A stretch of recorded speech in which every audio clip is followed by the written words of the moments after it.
My stepmom erased my dead mom from the house and told me to leave.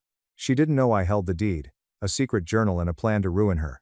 Grief completely rewires the brain, turning rational people into strangers.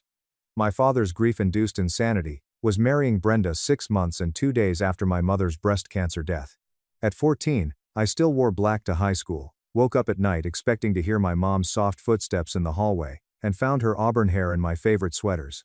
I was drowning in loss, but this strange woman was standing in our living room with a tape measure, measuring new window treatments. Brenda invaded our home like a hostile takeover liquidator. She aggressively evicted my mother as well as moved her things in. First, family photos were lost. Our framed memories were all erased. Within Brenda's first 72 hours of residency, my parents' silver-framed wedding photo on the mantle, my embarrassing baby pictures of me covered in spaghetti sauce, and my mom's candid photos from that unforgettable trip to the mountains where she taught me how to identify pine trees were all thrown into cardboard boxes and banished to the attic. Then erasure accelerated. My mother's extensive classic literature collection vanished from built-in shelves. She lost her favorite hand-painted ceramic dishes from the kitchen. The delicate curtains she had hand-sewn when I was a toddler with tiny embroidered sunflowers that she spent 4 weekends perfecting were gone overnight. Brenda replaced them with a sterile, beige, minimalist look that made our once warm home feel like a high-end dental waiting room. Everything went glass, chrome, and oatmeal colored. "We all need to focus on moving forward, Chloe," Brenda said at dinner one Tuesday night in that sickeningly fake, breathy sympathetic voice that made my skin crawl. "Living in a shrine to the past simply isn't healthy for your emotional development. We need to create new, vibrant memories in this space. We need fresh energy." My dad sat and nodded. He chewed his roast chicken like a puppet on a string, never looking up from his plate. He had completely lost touch with reality. I said nothing. I swallowed my food, excused myself, and crept into the kitchen at 2 a.m. to rescue my mom's wooden recipe box, before it vanished into the beige void that had swallowed everything she had touched. My mom used that battered wooden box last before chemotherapy made her too weak to stand at the stove. The index cards inside, some stained with vanilla extract and olive oil, still had her elegant, looping handwriting.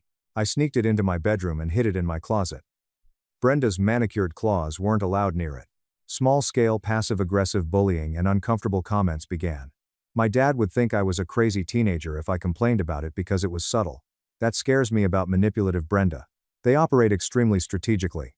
They never do anything to warrant a shout. The constant drip, drip, drip of tiny jabs, microaggressions, and calculated moves drives you insane while allowing them plausible deniability. After coming home exhausted from a late shift at my part-time retail job, I left a cereal bowl and spoon in the sink, just once. Brenda held a mandatory family meeting the next morning about respecting shared communal spaces. It was a sit-down, formal meeting with an exasperated sigh about one ceramic bowl and some silverware. "I once studied for AP History finals until 1 a.m. Brenda told my father the next morning that my desk lamp bothered her eyes from across the hallway through 2 heavy, closed wooden doors in a 3,200 square foot house. She looked my father in the eye and said sleep hygiene concerns with a straight face. A few months later, psychological warfare peaked. After school one rainy afternoon, I went upstairs and saw that my bedroom door was unlocked. Someone removed the locking mechanism with a screwdriver.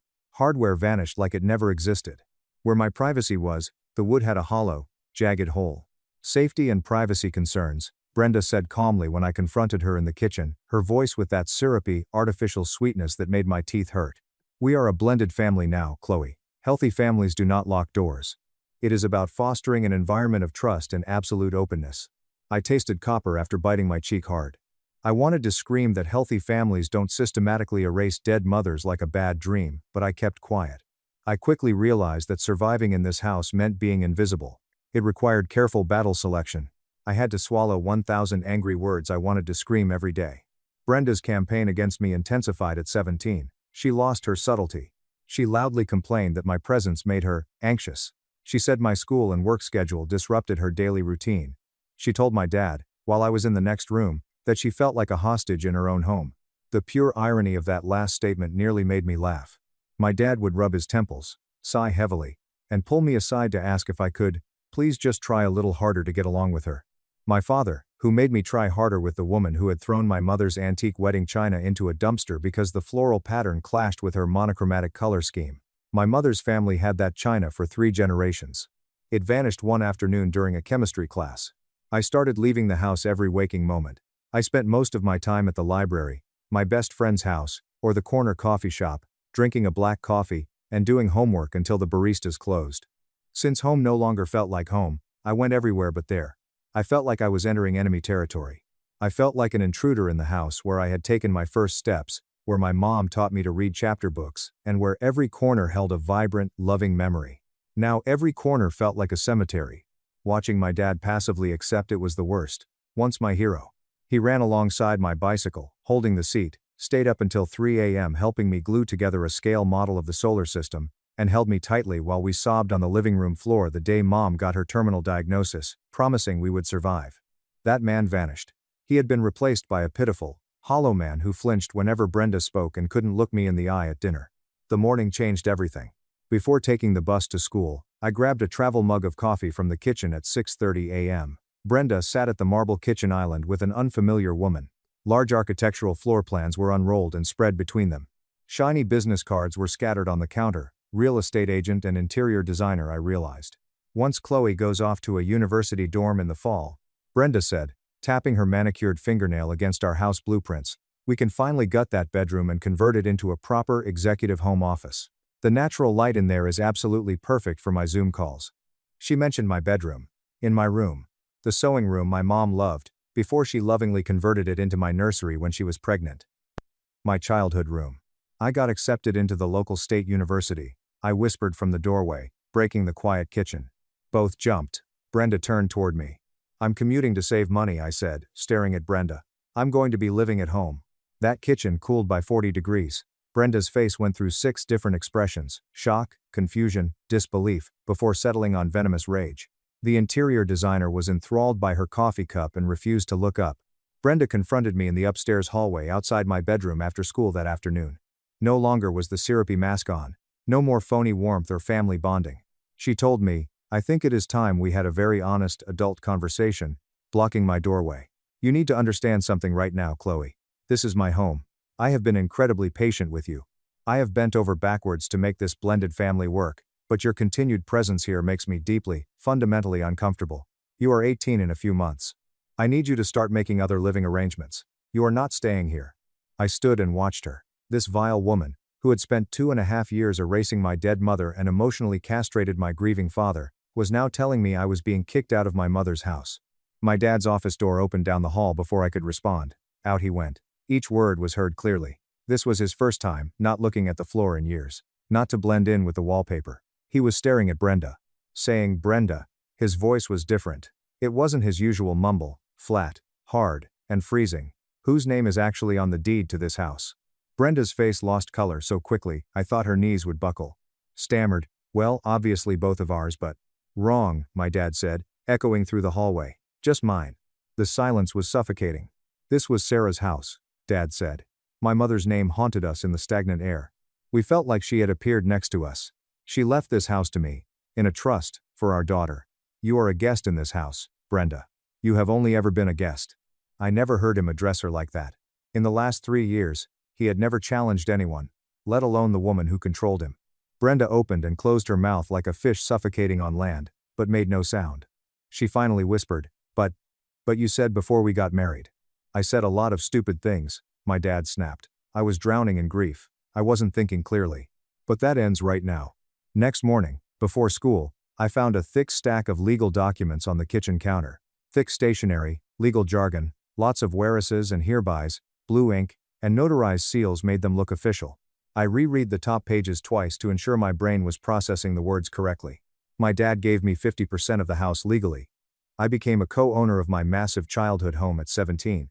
These must have been drafted overnight by a lawyer. He must have made panicked calls, the moment Brenda fell asleep. He was shaken by the hallway confrontation. Brenda put her things in the guest bedroom at the end of the hall that night. She said nothing at dinner. She rudely pushed her salad around her plate with her fork, and left early. She stopped looking at me after that day. She would stand up and leave when I entered her room. To avoid me at the table, she started eating at odd hours. The house was freezing, but for the first time in 3 years, I could breathe. The huge, life-changing thing my dad didn't know. It was unknown to Brenda. I and a dead woman were the only ones who knew.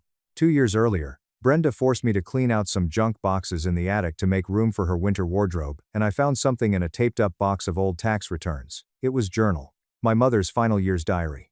Her initials were beautifully embossed in gold foil on the bottom right corner of the worn navy blue leather cover. I trembled when I opened it, expecting sweet memories, gardening tips, or profound, poetic thoughts that a dying mother might want her teenage daughter to read. The result chilled me to the bone. The journal detailed how my mother discovered my father's sick, twisted affair with Brenda in terrible detail. Brenda was his logistics firm, executive secretary. My mother discovered the affair 6 months before her terminal cancer diagnosis. When taking his clothes to the dry cleaners, she found late-night emails, explicit text messages, and a crumpled receipt from an upscale downtown hotel in his suit jacket pocket. I remember reading on the dusty attic floor with my hands shaking so badly I couldn't turn the crisp pages, but I couldn't stop. Every word, date, and damning evidence she had. She meticulously documented it like a homicide prosecutor building a case. I smuggled that blue journal out of the attic and hid it under a loose wooden floorboard in my closet for 2 years, was just waiting. I didn't know what I was waiting for, but my gut told me I'd need it someday. I knew knowledge was power. My mom was brilliant and wouldn't have documented this agonizing pain without a purpose. With 50% of the house legally in my name and Brenda having a silent mental breakdown down the hall, I lifted the floorboard and took out the journal again. Because that journal contained something important that my grief-stricken, 14-year-old brain had almost completely missed the first time I read it. It showed my mom secretly filed for divorce before getting sick. Pages of handwritten notes about clandestine meetings with a family law attorney, asset lists, property valuations, and photocopies of legal documents were folded and placed in the journal's back pocket. These documents indicated she planned to leave my dad under strict terms, conditions that would trigger a catastrophic legal clause that could completely change ownership, according to the lawyer's scribbled margins. Arthur Sterling, attorney at law, was listed clearly at the top of several pages. His notes and handwriting were meticulous. He performed surgery precisely. Next day, I sneakily searched his name on the school library computer. Still listed online was his office. He practiced high-stakes family and estate law in the same downtown historic building after all these years. My cell phone and house landline were too risky. Fearing Brenda was monitoring our phone bill, I used my friend's phone over the weekend at her house. Was I paranoid? Maybe. However, 3 years with Brenda taught me self-preservation. I learned that information is the most valuable currency. Timing is everything. And you never show your cards until you flip the table.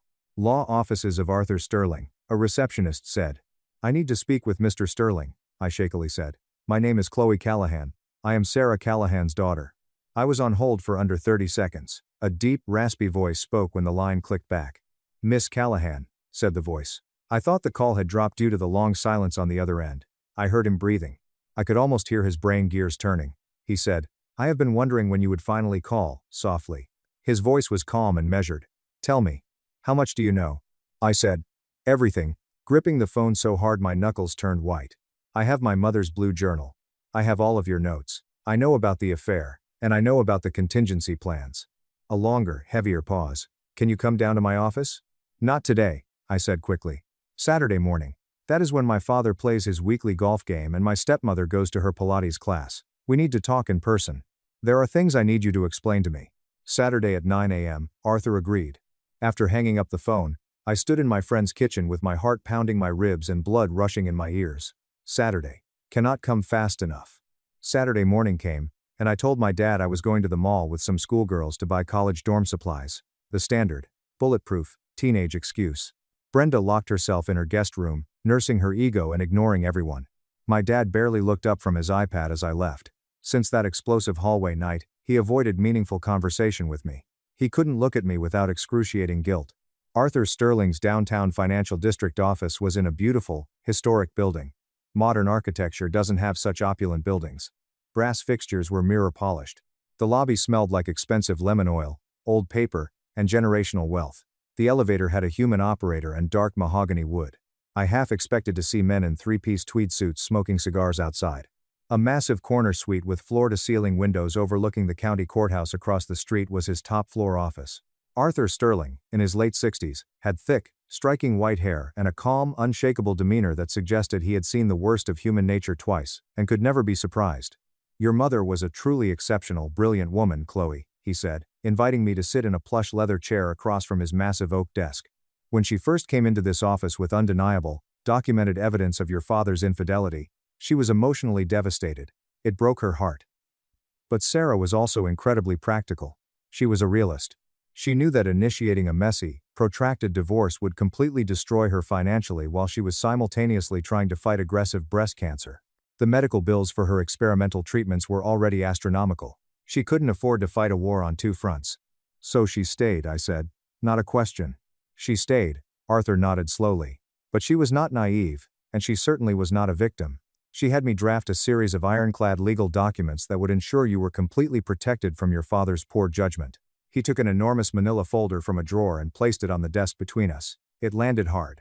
Your mother owned your family home outright, long before she married your father, Arthur said, tapping the folder. It originally belonged to her grandmother. It has been passed down through the maternal side of your family for 4 generations. Before she passed, she placed the house into a very specific, aggressive type of trust, designed exclusively to keep it out of the marital estate, and completely untouchable in the event of a divorce. I frowned, confused, but my dad told Brenda that Mom left the house to him, in trust for me. That's what he said in the hallway. That's what those property transfer documents he showed me this week were about. He gave me 50%. Arthur's face hardened instantly, his cheek muscle twitched as his jaw tightened. Your father lied to you, Chloe. And he lied to his new wife. Your mother left that house directly, 100%, to you. She appointed a legal trustee to manage the estate until you turned 18 years old. I am that trustee. Your father has been living in that house entirely at my discretion. A courtesy which I only granted out of profound respect for your mother's wishes that you maintain a stable living environment while you were a grieving minor. His sharp eyes stared at me as he leaned forward. Legally speaking, your father has absolutely zero claim to that property. He never did. Not a single square inch of it belongs to him.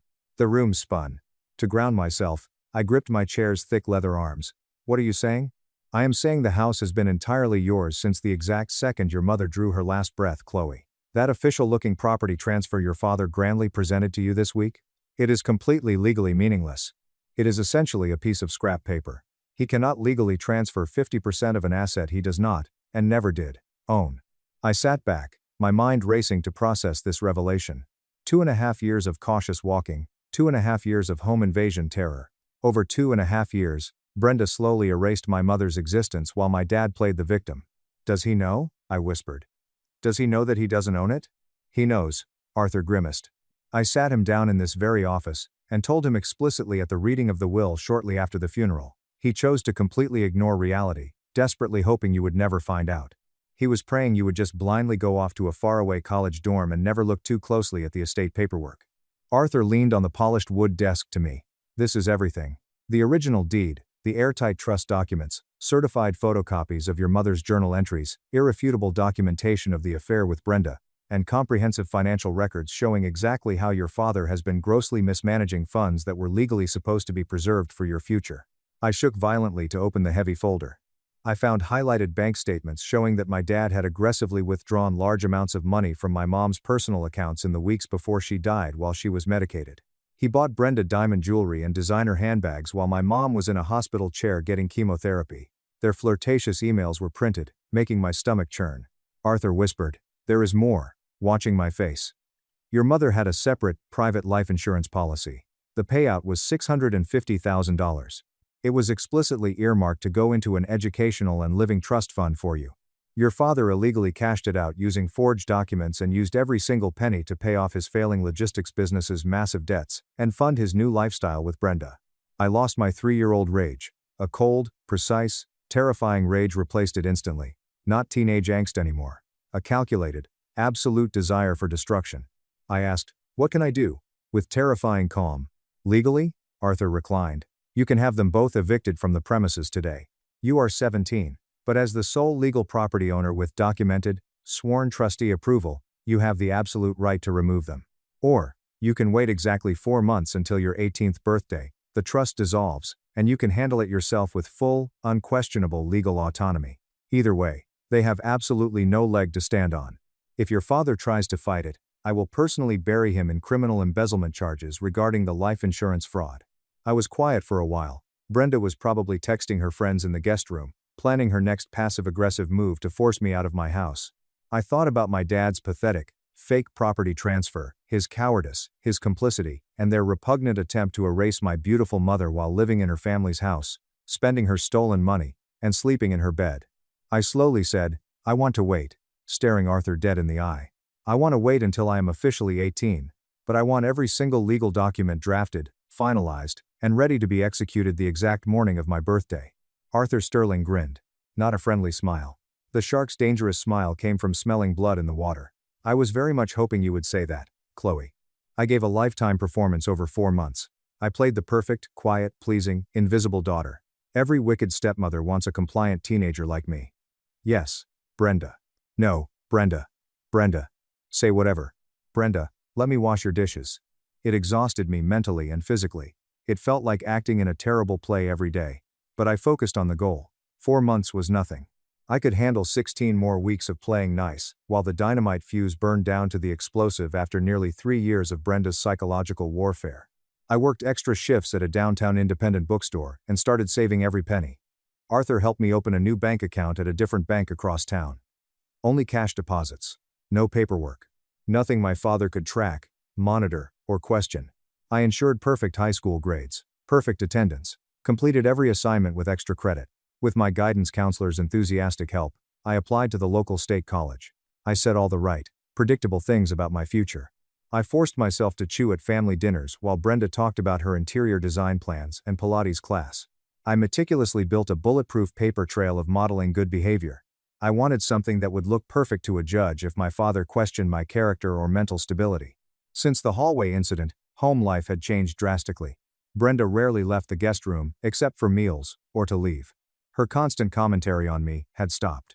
She stopped micromanaging my schedule. She was silent and watchful like a snake in the grass.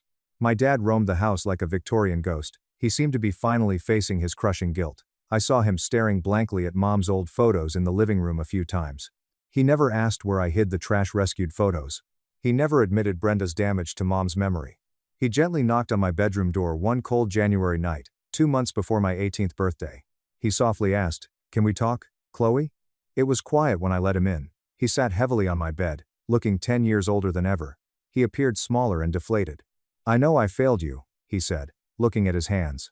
His voice broke mid-sentence. "After your mother died, I wasn't thinking straight. I was in so much pain. Brenda was just there. She was easy. And I was drowning. I made so many terrible mistakes." Leaning against my desk, I crossed my arms. "You had an affair with her, before Mom even got sick." His head snapped up, his face turned colorless. "How? How did you?" "I know everything, Dad," I said emotionlessly. "I know absolutely everything." He didn't dispute it. He didn't argue. He sat, defeated, shoulders slumped. "I loved your mother. I really did. But I was a weak man. I'm still a weak man. And I have let you down in every single way a father possibly can." A part of me, the little girl who idolized him, could have forgiven him then. I could have hugged him and tried to repair our relationship. However, I remembered my mom, alone in a freezing oncology ward with poison dripping into her veins, while he was downtown buying Brenda a diamond tennis bracelet with his credit card. Mom's tearful journal entries, unimaginable pain, and desperate, brilliant attempts to legally protect me while she died came to mind. "Yeah," I said coldly, opening my bedroom door for him. "You did." He got up and left the hallway without saying a word. Last weeks before my 18th birthday were agonizingly strange. The house was so tense that oxygen was thick and hard to breathe. Everyone subconsciously knew something big was coming. We just avoided saying it. It was like those eerie, silent moments before a massive thunderstorm, when the birds stop singing and you can feel the static electricity building up. Brenda was almost invisible, spending days in the guest room. I occasionally heard her sharp, high-pitched, furious voice on her cell phone. She was complaining to her sister or snobby friends about how unfair her living situation was, but the thick wood muffled her words, how she was the ultimate victim. Brenda married a wealthy widower and was made the villain. Life is cruelly unfair. Dad desperately tried to be normal. His attempt was physically painful to watch. At breakfast, he forced weather or stock market talk. I got generic homework questions from him. It was forced, manic joy that fooled no one. His hollow eyes were dark. He knew the bill was due. He didn't know the cost or when I'd collect. My final weeks were spent planning like a military general planning an invasion. I secretly met with Arthur Sterling twice more to go over every document detail until I could recite the legal strategy in my sleep. Arthur explained property taxes, municipal utilities, comprehensive homeowners insurance, and all the other complicated practical things I would need to manage as a sole property owner at 18. He even recommended a reputable local property management company that could help me if things got too overwhelming while in college. "Your mother thought of absolutely everything, Chloe," Arthur said in our final meeting 2 days before my birthday. "She knew your father would completely fall apart without her to guide him. She knew he would make selfish, disastrous choices. So she built an impenetrable fortress of safety nets around you. Marking my water glass, I asked, did she know about Brenda specifically before she died? Yes, Arthur said, jaw tightening. She confronted your father about the affair exactly 6 months before she passed. He cried, begged, and swore on your life he would break it off immediately. Obviously, he didn't. Arthur sighed, removing his glasses and rubbing his eyes. Your mother made me solemnly promise to tell you the entire, unvarnished truth when you were old enough to handle it. She didn't want you growing up thinking she was a naive, weak woman who got played. After my pregnant Sil ignored my son's severe allergy and brought peanut-based snacks into our home, I threw them out. Am I the asshole? Hello, this is a throwaway account and a repost and update of sorts because my post got taken down from the other Am I the Asshole sub. My brother and his wife Laura, who is 7 months pregnant, are staying with us for a week or so since he's interviewing for jobs in the city my family and I are in. My kids love having their aunt and uncle around and everything's been great. Yesterday, Laura went out and came back with groceries. I thanked her but told her that we don't expect them to do this, the kitchen is stocked and that we're just enjoying having them. She said that she wanted to and that most were cravings she's been having. I started helping her unload the bags and noticed that a lot of snacks were with peanuts. Cookies, crackers, PB, even some sort of cake fusion. It all made me uneasy because she knows my oldest son, 8M, is extremely allergic. I don't keep anything of the kind in our home because we've had an incident when he was younger, where we almost lost him. I didn't want to be rude but I told her that I'm not comfortable with having the stuff in the house. She told me that she would be careful, that she wouldn't eat it around him or his siblings and that she'd clean up after herself, that she was having intense cravings and needed them. Look, I've had 4 kids and kind of get where she's coming from, although I never had to have something, but every woman is different. I made sure my son knew not to touch any of it and to leave her alone when she's eating them. That was that. Today, I woke up early to make breakfast and opened the fridge only to be greeted by strawberries dipped in PB left out without a container to chill. The PB jar wasn't sealed properly next to them and there were sandwiches on a plate because she likes the bread cold and soggy. I was pissed. I've read enough about airborne contamination to know that you can't really determine it, but I wasn't risking it. I grabbed a bag and started throwing everything in it, our groceries, hers, I didn't care. I was going to take the bag, drive to a shelter and let them know the situation. Laura woke up while I was on my rampage, came down and asked all upset what I was doing. I was snippy with her and didn't try to hide it. We got in an argument with her defensively saying that I can't do this, that the baby needs it and that it's cruel to put a pregnant woman through unsatisfied cravings. I told her bluntly that I don't give a single fuck, if she can't keep to her word then I won't either and that she'll live without her craving. My son can't say the same with his allergy. She went back upstairs, packed her bag and came back down, grabbed the bag of food and left in a huff. My brother was at his interview and called me half an hour later to ask me what happened. He was upset with his wife but also with me because nothing happened and at the end of the day, my son is fine.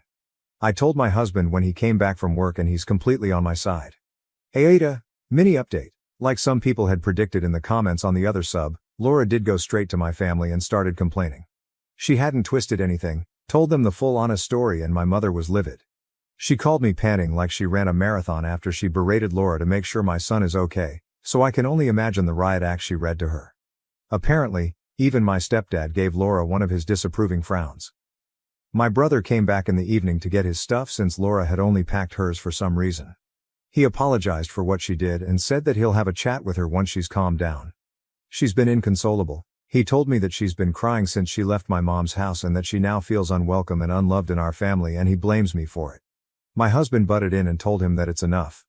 That whatever she's feeling doesn't cover half of what we felt and that she needs to get over herself. That I've been scrubbing the house from top to bottom for hours because of her actions. I did get panicky and went on to deep clean the whole house, especially the kitchen, but anyway, my brother left after he said that there's no leveling with us when we're being this stubborn. Now that I've had time to get out of the state I was in, I do feel bad that she's distressed and feels unwelcome in our family. That was never my goal. I've been debating sending her an apology, not for my actions because I stand by them but for the way I went about it. I shouldn't have allowed the stuff in our house in the first place and could have been calmer about it after I opened the fridge. Update. A lot of people asked me to update, so here it is. Warning. This is a long one and if I wasn't an before, I sure am now. So after my mom berated Laura and my brother yelled at my husband and I took the advice I was given and sent them a long text which ended up being a bit of a ramble about everything, how fucked the situation is, how we're disgusted by their stance and how we'll be going LC until we feel ready to be around them again. That was the day after my brother packed his bags and left. I was left to read and I thought that was that until a few days ago when I got a call from Laura. I thought about not answering it, but curiosity got the better of me. When I picked up, Laura tried to make awkward small talk, but I think she sensed I wasn't in the mood and got right to it. She apologized about her behavior, said she had no excuse other than her hormones, and we ended up having a long chat about everything. By the end of it, I actually felt better and like we could get past it and work on our relationship. She also mentioned that she would still like for my family and I to come to her birthday dinner. It wasn't going to happen in a restaurant anymore. I guess the hotel stay ended up costing them a lot, as some of you predicted, and that it was going to be at their house instead. I told her that I'll talk with my husband and get back to her. I also got a text from my brother apologizing and saying he was just trying to protect and stand by his wife. It was too soon to start mending things, as my husband pointed out, but he left the choice up to me, and I honestly believed her apology because she had never acted like that before and she seemed actually ashamed of herself. Anyway, my sister, who was also apologized to BC, she also tore her a new one. And parents, also got an apology. We're also invited, but my sister's kids wanted a cousin sleepover instead of going with us, so after talking it over with my sister, we agreed for them to have one at my house. My babysitters for a year are my next door neighbors. They're sweet and responsible 16-year-old twins who live with their single mom. They usually team up and tackle my kids on date nights. There's a reason I'm mentioning this. With my sisters added 2 kids to the mix, I asked their mom if she was free to join their duo and she agreed. So I called Laura and told her that Richard and I are coming. When we got to their house, Laura greeted my husband and I at the door. We handed her the gift and went in, but she seemed puzzled that we didn't have a trail of kids with us, so I reminded her that it's just us adults tonight. Same thing happened when my sister and her husband walked in. Dinner was awkward. No matter how we tried to lighten up the mood, and the conversation was stilted at best, but I thought it was at least a step forward. Laura asked this time about why the kids were not with us, that she had made special food for them. I never mentioned the kids when I got back to her, just my husband and I, but I felt like it was my fault that I didn't clarify, and so I apologized for it and thanked her for thinking of them. My sister chimed in that her kids and mine were having a cousin's sleepover tonight and how she was excited about our soon-to-be nephew to join them when he's here and older. Laura looked at her with a smile and said, "Yeah, I'm sure he'll be best friends with his cousins, as in my kids, and his step-cousins, as in my sisters." This pissed me off because we don't step anything with the kids, but I bit my tongue. For context, my sister is technically my stepsister. I know I use stepdad in my first post. I usually call him by his first name. I consider him a parental figure since he raised me since I was 10, but I had a dad and the title will always be his. My sister gave her a hurt look, but it was my brother who nudged his wife with a, "What are you doing?" look. A few minutes went by again with eating and light convo before Laura asked again about our kids, mainly who was watching them since all 4 parents are here. I told her that my neighbor and her daughters are babysitting, to which she laughed at and joked about how incompetent the girls and their mom must be to need all 3 of them to wrangle the kids. Also, for context, I have 4 kids. I'm biased and like to think they're well behaved, but they're sometimes too much for one person to handle. Even me, and I'm the one that brought them into this world. Add my sister's 2 kids and it's a lot for 2 teenage girls to handle, even for just a few hours. We left at 7, it said we'll be back at 11. It has absolutely nothing to do with the girls whom my kids adore or their mom, who is as kind as they come. Before I could retort anything, my mom stepped in with one of her smiles and told Laura that it's so kind of her to offer her own competence and watch the kids next time. That shut her up real fast. After that, dinner was even more awkward until we cleared the table and Laura brought out dessert while my brother got the cake from the fridge. Here's where I lost the last of my remaining brain cells. I went to the bathroom, and when I came out, I saw my husband carrying my bag and trying to usher me out of the front door to leave. He looked pissed and I was beyond confused, and obviously resisted because yes, the dinner is a train wreck, but let me at least say goodbye and give a lame excuse for our departure. When my husband tried to literally carry me out, I knew something was wrong, and after a couple of tries, I darted past him back to the dining room. Laura's now ready dessert table consisted of PB cake pops, PB pie, PB cookies, PB brownies, and top it all off, a PB birthday cake that my brother brought in and was sniffing at with a horrified look. Laura then gave me a big smile and said loudly to my family, "I thought I should at least get to have my cravings on my birthday. Get your fill before she throws these out too." I honestly thought for a second that my sister was going to tackle her, and I wasn't that far behind her because all I could think about was the fact that she thought my kids were coming and she planned this accordingly.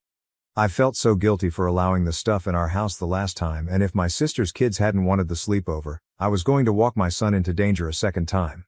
I lost my shit. Without thinking about my actions, I grabbed Laura's head, forced her to talk towards my brother who I think was too shocked to react, and slammed her head straight into the cake. I held it down as long as I could while she flailed and told her I hope she chokes on her cravings before I let her go.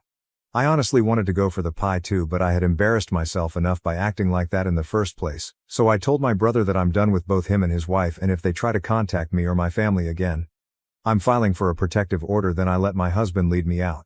My sister was cackling as she followed us with her husband, but our parents stayed back. I heard Laura screaming profanities after us, but my stepdad raised his voice, which shut her up. I got a lot of jokes about his frown on my first post, but the man is as stoic as they come. Him showing any emotion is a big deal. I remember that his frown alone growing up was enough to literally stop my sister and I in our tracks, because we knew if he gave us one that we messed up. I haven't asked my mom what happened after we left because I can't handle any more heartache from my brother or his actions. I don't think this was the update anyone wanted, least of all me, but I'm completely done with both of them. Even though my brother looked like he had no idea, the stuff was in his house, happening under his damn roof. I'm sad I won't be in my nephew's life and my kids won't get to know the new cousin they've been waiting for, but I'd rather cry over that than over my son's life. I don't expect anyone to be kind in the comments. I'm 32. I shouldn't have been so naive, and I know I shouldn't have reacted like that, and I'm going to be dealing with that with my therapist along with the guilt I'm feeling, but please take it easy on me. I'm still shaken up. I'm also looking into family therapy for my kids so they can better process not having their uncle and aunt around after them having been a close presence in their lives. Parents kicked me out because of my sister's pregnancy. Now, they're reaching out a year later to mend things, but I've moved on. My parents kicked me, 19F, out of my house almost a year ago, just a few weeks after turning 18. That wasn't even the worst part. It happened during finals week in high school, and I had nowhere to go. Fortunately, I have good friends since my best friend and her parents took me in, and I am quite grateful to them. My parents kicked me out because my older sister became pregnant, and they thought she needed to move back home so she could be well cared for. She is not even my whole biological sister, she is a half-sister. My mother had been dating my stepfather, Jacob, while they were in college, and she became pregnant a few months before graduation. However, she was too young at the time and chose not to marry him. It was only a fling, and they split up. Jacob, on the other hand, remained determined to be a father, so they co-parented Sasha, my half-sister, and maintained contact. When Sasha was 3, my mother met my biological father. They dated for 2 years before marrying. 1 year into their marriage, she became pregnant with me. However, my father was not prepared and wanted to end the pregnancy. My mother refused, and they separated ways. After my father abandoned my pregnant mother, she severed all relations with him and his family before reconciling with Jacob. My father had passed away by the time I was born, and my mother and Jacob reared me. They married a few years after her divorce from my father was finalized, but I never regarded Jacob as a family member because he never treated me as such. I guess Jacob reunited with my mother while she was pregnant with me because he still loved her and wanted to be on her good side. But to him, I was always a burden. He'd been frigid to me since I was a child, and Sasha treated me similarly. While I got along well with my mother, I never developed a bond with Jacob or Sasha, despite the fact that we lived as a family. They always treated me as an outsider. My mother has always claimed to love me as much as they do, but I've never felt that way. She never acknowledged our estrangement, and despite my attempts to connect with them when I was younger, I was always rejected. As I grew older, I saw what was going on and gave up on pursuing a relationship with Jacob and Sasha. I shouldn't have been surprised when they kicked me out because Sasha was expecting and wanted to move back in. However, it came as a shock. I should have known that Sasha would always be Jacob's priority, no matter how much older she was than me. Still, I hoped my mother would defend me, but she didn't. Sasha approached me around a year ago, just 2 days before finals week, and informed me that she was pregnant. She was 24 at the time, which made her 6 years older than me. Despite this, my parents decided to kick me out to create a place for her and help her save money. Sasha and her boyfriend, who had been together since high school, lived in a little apartment not far from our house. I thought it was appropriate for her to remain there, but she wanted to return home. She didn't feel safe remaining in the apartment alone because she works from home and her partner has to travel for work on occasion. She wanted to move back in with her parents while pregnant to avoid being alone and save money on rent. Her boyfriend was also planning to move in with her at our apartment. So Sasha and my parents decided she would return home. That would have been okay with me, but they informed me I had to vacate my room for a few months since they required it for her. Sasha already had a room in our house, but after she left for college, Jacob converted it into an office. My parents informed me she couldn't stay in the living room, therefore the only option was for me to give up my room. They asked that I think of it as a sacrifice for my family. I might not have been as upset if they hadn't had this chat with me immediately before my first exam. I was already stressed from preparing for tests and I had a lot of exams coming up in the next 2 weeks. They only worried about Sasha and her pregnancy. I put my foot down and told them I wasn't leaving because Sasha had never treated me like family, so I didn't need to make any sacrifices for her. My parents attempted to reason with me, but I believed they were being unreasonable, and we argued until they snapped. Jacob told me I had to leave by the end of the week or I'd be tossed out, and no one could stop him because I was an adult. He stated that he had the right to decide whether or not I may stay at his place. I expected my mother to protect me, but instead she sided with Jacob. She stated they needed to make room for their real grandkids, and didn't have the time or energy to argue with me about it. She told me to do as I was told.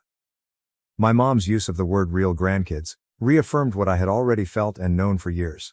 My mom, Sasha, and Jacob were their own little family, and I had always been an outsider. I was really unhappy and decided to begin packing my things right away, oblivious to the fact that I had an exam the following day. They didn't even try to stop me as I departed, revealing where their priorities lay. I ended up on my best friend's doorstep. When I explained everything to her and her parents, they invited me to stay with them as long as I wanted. Many of you may wonder why I didn't ask for support from family members, but I don't know any. Jacob's family is exactly like him. They don't like me at all, and I knew addressing them would be futile. They would do everything they could to avoid helping me. My mother's side of the family is also unfamiliar to me. Apparently, her parents and the rest of the family abandoned her when she became pregnant with Sasha. They wanted her to concentrate on her studies and did not want her to continue with the pregnancy because she was too young. She did it anyhow, and no one has spoken to her since. They weren't even present for her wedding to my father, nor for Sasha's or my birth, as she told me. So since I had no relatives, I turned to my pals. After I was kicked out and moved in with my best friend and her family, I was continually expecting my mother to contact me. I had no such expectations of Jacob or Sasha because I knew they didn't care about me and were probably relieved I left because I never fit into their perfect family. What really hurt me was that my mother didn't contact me. After a few months, I gave up hope completely. A full year has passed since then, and I've heard from a few people that Sasha gave birth a few months back. She and her boyfriend have been sharing how pleased they are to be parents to their baby. The three of them are still living with my parents, perhaps to save money on rent. I honestly couldn't care less about any of it. I've been working on improving my own life. After I graduated from high school, I needed to figure out how to get to college. With little contact with my parents, I also lacked money. My best friend's parents had graciously allowed me to live rent-free, but I couldn't ask them to pay for my schooling, especially since they had 2 children of their own. I was anxious, but fortunately, I had applied for several scholarships. Because I'm a good student, I was able to obtain a scholarship from one of the institutions I applied to. It wasn't my first or even second choice, but I couldn't pass up the opportunity to save money. Sasha already had a room in our house, but after she left for college, Jacob converted it into an office. My parents informed me that she could not stay in the living room, so the only logical choice was for me to give up my room. They begged me to consider it a sacrifice for my family. If they hadn't told me this just before my first exam, I wouldn't have been so unhappy. I was already nervous about studying for my examinations, which were due in the following 2 weeks, but they seemed to be more concerned with Sasha and her pregnancy. I put my foot down and told them I wasn't leaving since Sasha had never treated me like family, so I didn't feel obligated to make any sacrifices for her. My parents attempted to reason with me, but I believed they were being unreasonable, and we argued until they snapped. Jacob told me that I had to go by the end of the week or I would be tossed out because I was legally an adult and he had the right to decide whether I stayed in his house or not. I expected my mother to protect me, but she sided with Jacob. She explained that they needed to make room for their real grandkids, and did not have the time or energy to argue with me about it. Hearing her refer to Sasha's children as real grandkids reinforced what I had assumed for years. My mother, Sasha, and Jacob had their own small family, and I had always been the outsider. I was so unhappy that I started packing my things right away, ignoring the fact that I had a test the next day. They didn't even try to stop me as I departed, revealing where their priorities lay. I landed up at my best friend's house, and after explaining everything to her and her parents, they invited me to stay with them as long as I needed. You might wonder why I didn't ask other family members for assistance, but I don't really have any. Jacob's family dislikes me, so I knew it would be fruitless to seek assistance. I never knew anyone on my mother's side of the family. My mother always told me that when she became pregnant with Sasha, her family cut her off because they wanted her to focus on her studies. They didn't want her to get pregnant since she was too young, but she did anyway, and no one has spoken to her since. They weren't even present for her wedding to my father, let alone either of our births, according to her. So I didn't think I had any relatives to turn to, so I went to my pals instead. After I was kicked out and moved in with my best friend and her family, I kept expecting my mother to contact me. I had no such expectations of Jacob or Sasha, as they clearly didn't care about me and were probably relieved that I had left. What pained me the most was that my mother did not reach out at all. After a few months, I gave up hope completely. It has been a year since then. I found out from friends that Sasha had given birth a few months ago and that she and her boyfriend have been posting about their new life as delighted parents. They are still living with my parents, probably to economize on rent. I honestly don't care about any of that stuff anymore. I've been working on improving my own life. After graduating from high school, I needed to figure out how to get to college. It wasn't easy without having my parents' financial assistance. My best friend's parents were generous enough to let me live rent-free, but I couldn't ask them to pay for my tuition, especially since they had 2 children of their own.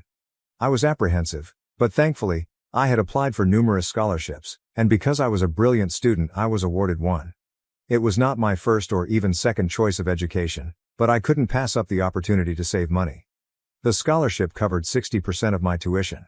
So I chose to get a student loan alongside my closest friends' parents as co-signers.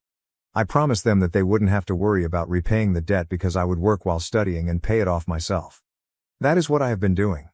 It's been difficult, but knowing I'm succeeding on my own is wonderful. I hadn't heard from my family in a year and I wasn't expecting them to seek out. Surprisingly, approximately a week ago, my mother emailed me and asked me to come home for the weekend. She claimed she missed me, as did Jacob and Sasha, and they wanted to reconcile with me. She stated they were aware they had treated me unfairly. In the email, my mother was unusually charming, faking sincerity. Call it gut instinct, but I sensed something was wrong and did not answer. A few days later, she wrote another email, which I disregarded as well, despite my need to find out what was going on. I realized there had to be another reason. It was improbable they would suddenly feel sorry a year after kicking me out. It looked overly convenient. I received my response 2 days ago, when my maternal grandparents contacted me. I was surprised they were able to contact me, as I was certain my parents had not given them my information. They explained that they had to inquire around and eventually obtained my phone number from one of my high school acquaintances, who trusted them enough to disclose it. It turned out to be my best buddy, and I'm glad she didn't tell me since it was a welcome surprise. My grandparents called, and I couldn't believe it was them. I've never known them, seen them, or heard their voices. I was hesitant at first, but then they FaceTimed me and showed me old photo albums of my mother from her childhood and adolescent years. That's when I started to believe they were my grandparents. We all got rather emotional.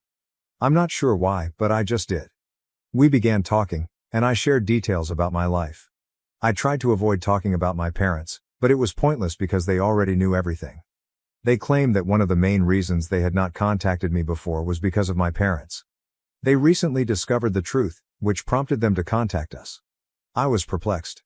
My mother had always told me that when she became pregnant with Sasha, my grandparents cut her off. That was everything I knew. However, there was more to the story. My grandparents emphasized that they were not opposed to my mother having Sasha. Rather, they opposed her connection with Jacob. My mother had lied about her parents to safeguard Jacob's reputation. My grandparents had been supportive of her pregnancy and informed her she had the freedom to choose.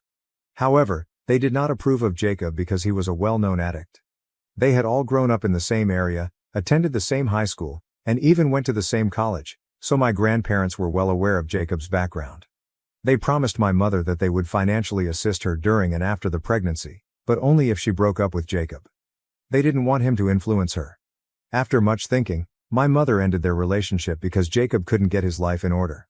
My grandparents took complete custody of Sasha once she was born, and Jacob had only supervised visitation privileges for the first few years.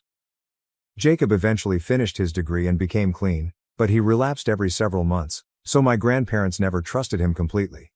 They introduced my mother to my father, who is the son of a family friend.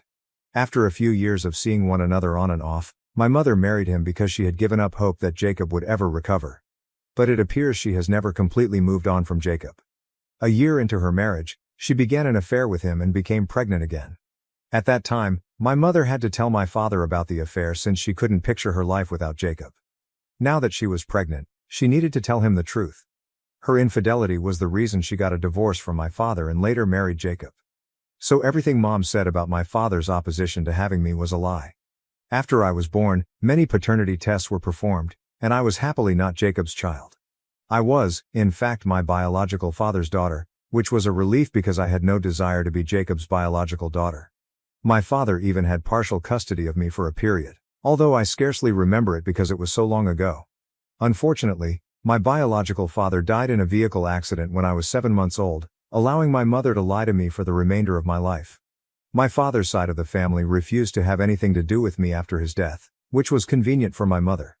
My grandparents were really disturbed when they discovered my mother was having an affair with Jacob. They gave her another ultimatum. She could either shut Jacob out of her life completely and focus on her marriage with my father, or she could get a divorce and never speak to them again. This time, my mother chose Jacob because he had been clean for about a year, longer than any of his previous stints. That was the final major disagreement my mother had with her parents. My mother was still pregnant at the time, and they did not communicate again until after my birth. My grandparents ultimately softened and decided to contact her so they could meet me, but Jacob refused to play along and form a happy family with them because of how they had treated him. So my mother turned down their attempts to reunite. My grandparents did not give up, however. They attempted to contact my mother every several months, but she never accepted them back into her life. This continued on for years until Jacob and my mother had financial difficulties and were unable to pay their rent. My mother had no one else to turn to, so she contacted her parents. In a great gesture, my grandparents gave her a house, hoping that it would bring them closer together. It was about 6 years ago when my family moved into our new home. It was a great improvement over the apartment we used to live in. I'd often wondered how my parents could afford such a wonderful property in such a desirable neighborhood, given that my mother was a receptionist and Jacob worked in sales. His company had been failing, so it seemed unlikely that they could afford it. I now realize that was all thanks to my grandparents. Despite this, my parents, being the ungrateful people they are, did not attempt to repair their relationship with my grandparents. Both my mother and Jacob were aware that my grandparents had paid for the house, but my mother insisted that they were not ready to reconnect and needed time to think about it. My grandparents, being naive, gave them room for a few months, but when my mother did not respond, they tried again. She kept claiming that she needed more time. This went on for years, and my grandparents eventually admitted that perhaps it wasn't meant to be. They were getting older and told me how humiliating it was to continually attempting to contact their daughter only to be denied each time. They finally admitted to my mother that they understood why she no longer wanted to be around them and regretted themselves for not being gentler in the past. The only thing they wanted was that my mother continue to send photos of our family so that they knew we were doing fine. Surprisingly, my mother agreed, and for the past few years, that was how my grandparents stayed in touch, which was quite sad. They told me everything, and I burst into tears. I had always thought of them as villains, but that was not the case. Now, as for how they discovered the truth. My grandfather just had a health scare with heart problems, and he and my grandma realized they couldn't keep pretending everything was fine. Because they weren't getting any younger, they wanted to make one final attempt to reconcile with the family before passing away. They stopped by my mother's house a few weeks ago, which is technically still theirs because they paid for it and their names are on the deed. When they came, my mother had no choice but to welcome and entertain them. They discovered they were great-grandparents when Sasha had her children. But when they asked about me, my parents became really uneasy and had no idea what to say. So they informed my grandparents that I was away at college and that it might not be a good time to contact me because I was in a vulnerable state due to examinations. They couldn't even come up with a false college name, which led my grandparents to suspect something was up. They had a gut feeling that my parents had made a mistake, so they left the house to speak with our neighbors. That is how they discovered that I had not been living with my parents for the past year after being kicked out. The neighbors didn't know why, but their son, who went to school with me, informed my grandparents that I had been staying with my closest friend's family for a while, and they could know more. That's how my grandparents got in touch with my best buddy, and they eventually found out what happened to me. Naturally, they were furious when they discovered the truth. My grandparents informed my mother that she and her family would need to evacuate the house in order to make room for their only real grandchild. It was the epitome of retaliation, using the identical things my parents had used to me. My best friend ensured that my grandparents knew just how to press that nerve. It now became clear why my parents were attempting to reach out and make amends. They were going to lose their home. My grandparents waited a few days to approach me after learning everything because they were concerned about how I would respond. They eventually decided to go forward with it since they had wasted so many years worrying about how my mother would respond, and they wanted to do the right thing now. However, my grandparents also wanted to give me the freedom to choose what I wanted. They told me that if I wanted to give my family another chance, they could continue to live in the house. But if I wanted them to leave, that is what would happen. Apparently, when they came, no one in the family seemed pleased to see them, and I was the only one who appeared truly interested in developing a relationship with them. My grandparents refused to be taken for fools anymore, so I had to decide whether I wanted my parents to have a home or not. If I'm being honest, I suppose I want them tossed out, but that sounds a little harsh. I'm not sure whether that's the appropriate thing to do. What if I told my grandparents I wanted to kick my family out? Update 1. Hello, first and foremost, thank you for all of your encouraging words. It means everything to me, and I appreciate it more than I can express. Regarding my decision, I've concluded that I do want my family to leave that house. I told my grandparents a few days ago, and now they're evicting my family. Of course, there's a lot of legal stuff involved, which my grandparents say I don't need to worry about. My parents have also been emotionally manipulative, particularly Sasha, but my grandparents are impervious to it. After speaking with me, they learned about all the falsehoods my mother had been spreading and how she had poisoned their grandchildren against them. They have no more sympathy for my parents. To be honest, Sasha and her partner are working grown-ups, so I'm confident they'll find something out, just like millions of others. The same applies for my parents. I don't feel guilty about any of it. After all, they didn't feel horrible about kicking me out, knowing I was just 18 and still in school. Despite this, I was able to perform well academically, even though it occurred just before my exams. I urged my grandparents not to worry about my college tuition, but they insisted on handling the student loan I had taken out. They also apologized for not being present for me sooner.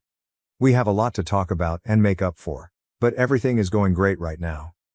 Update 2. Hello, my grandparents began evicting my family a few weeks back, and they have till the end of next month to depart.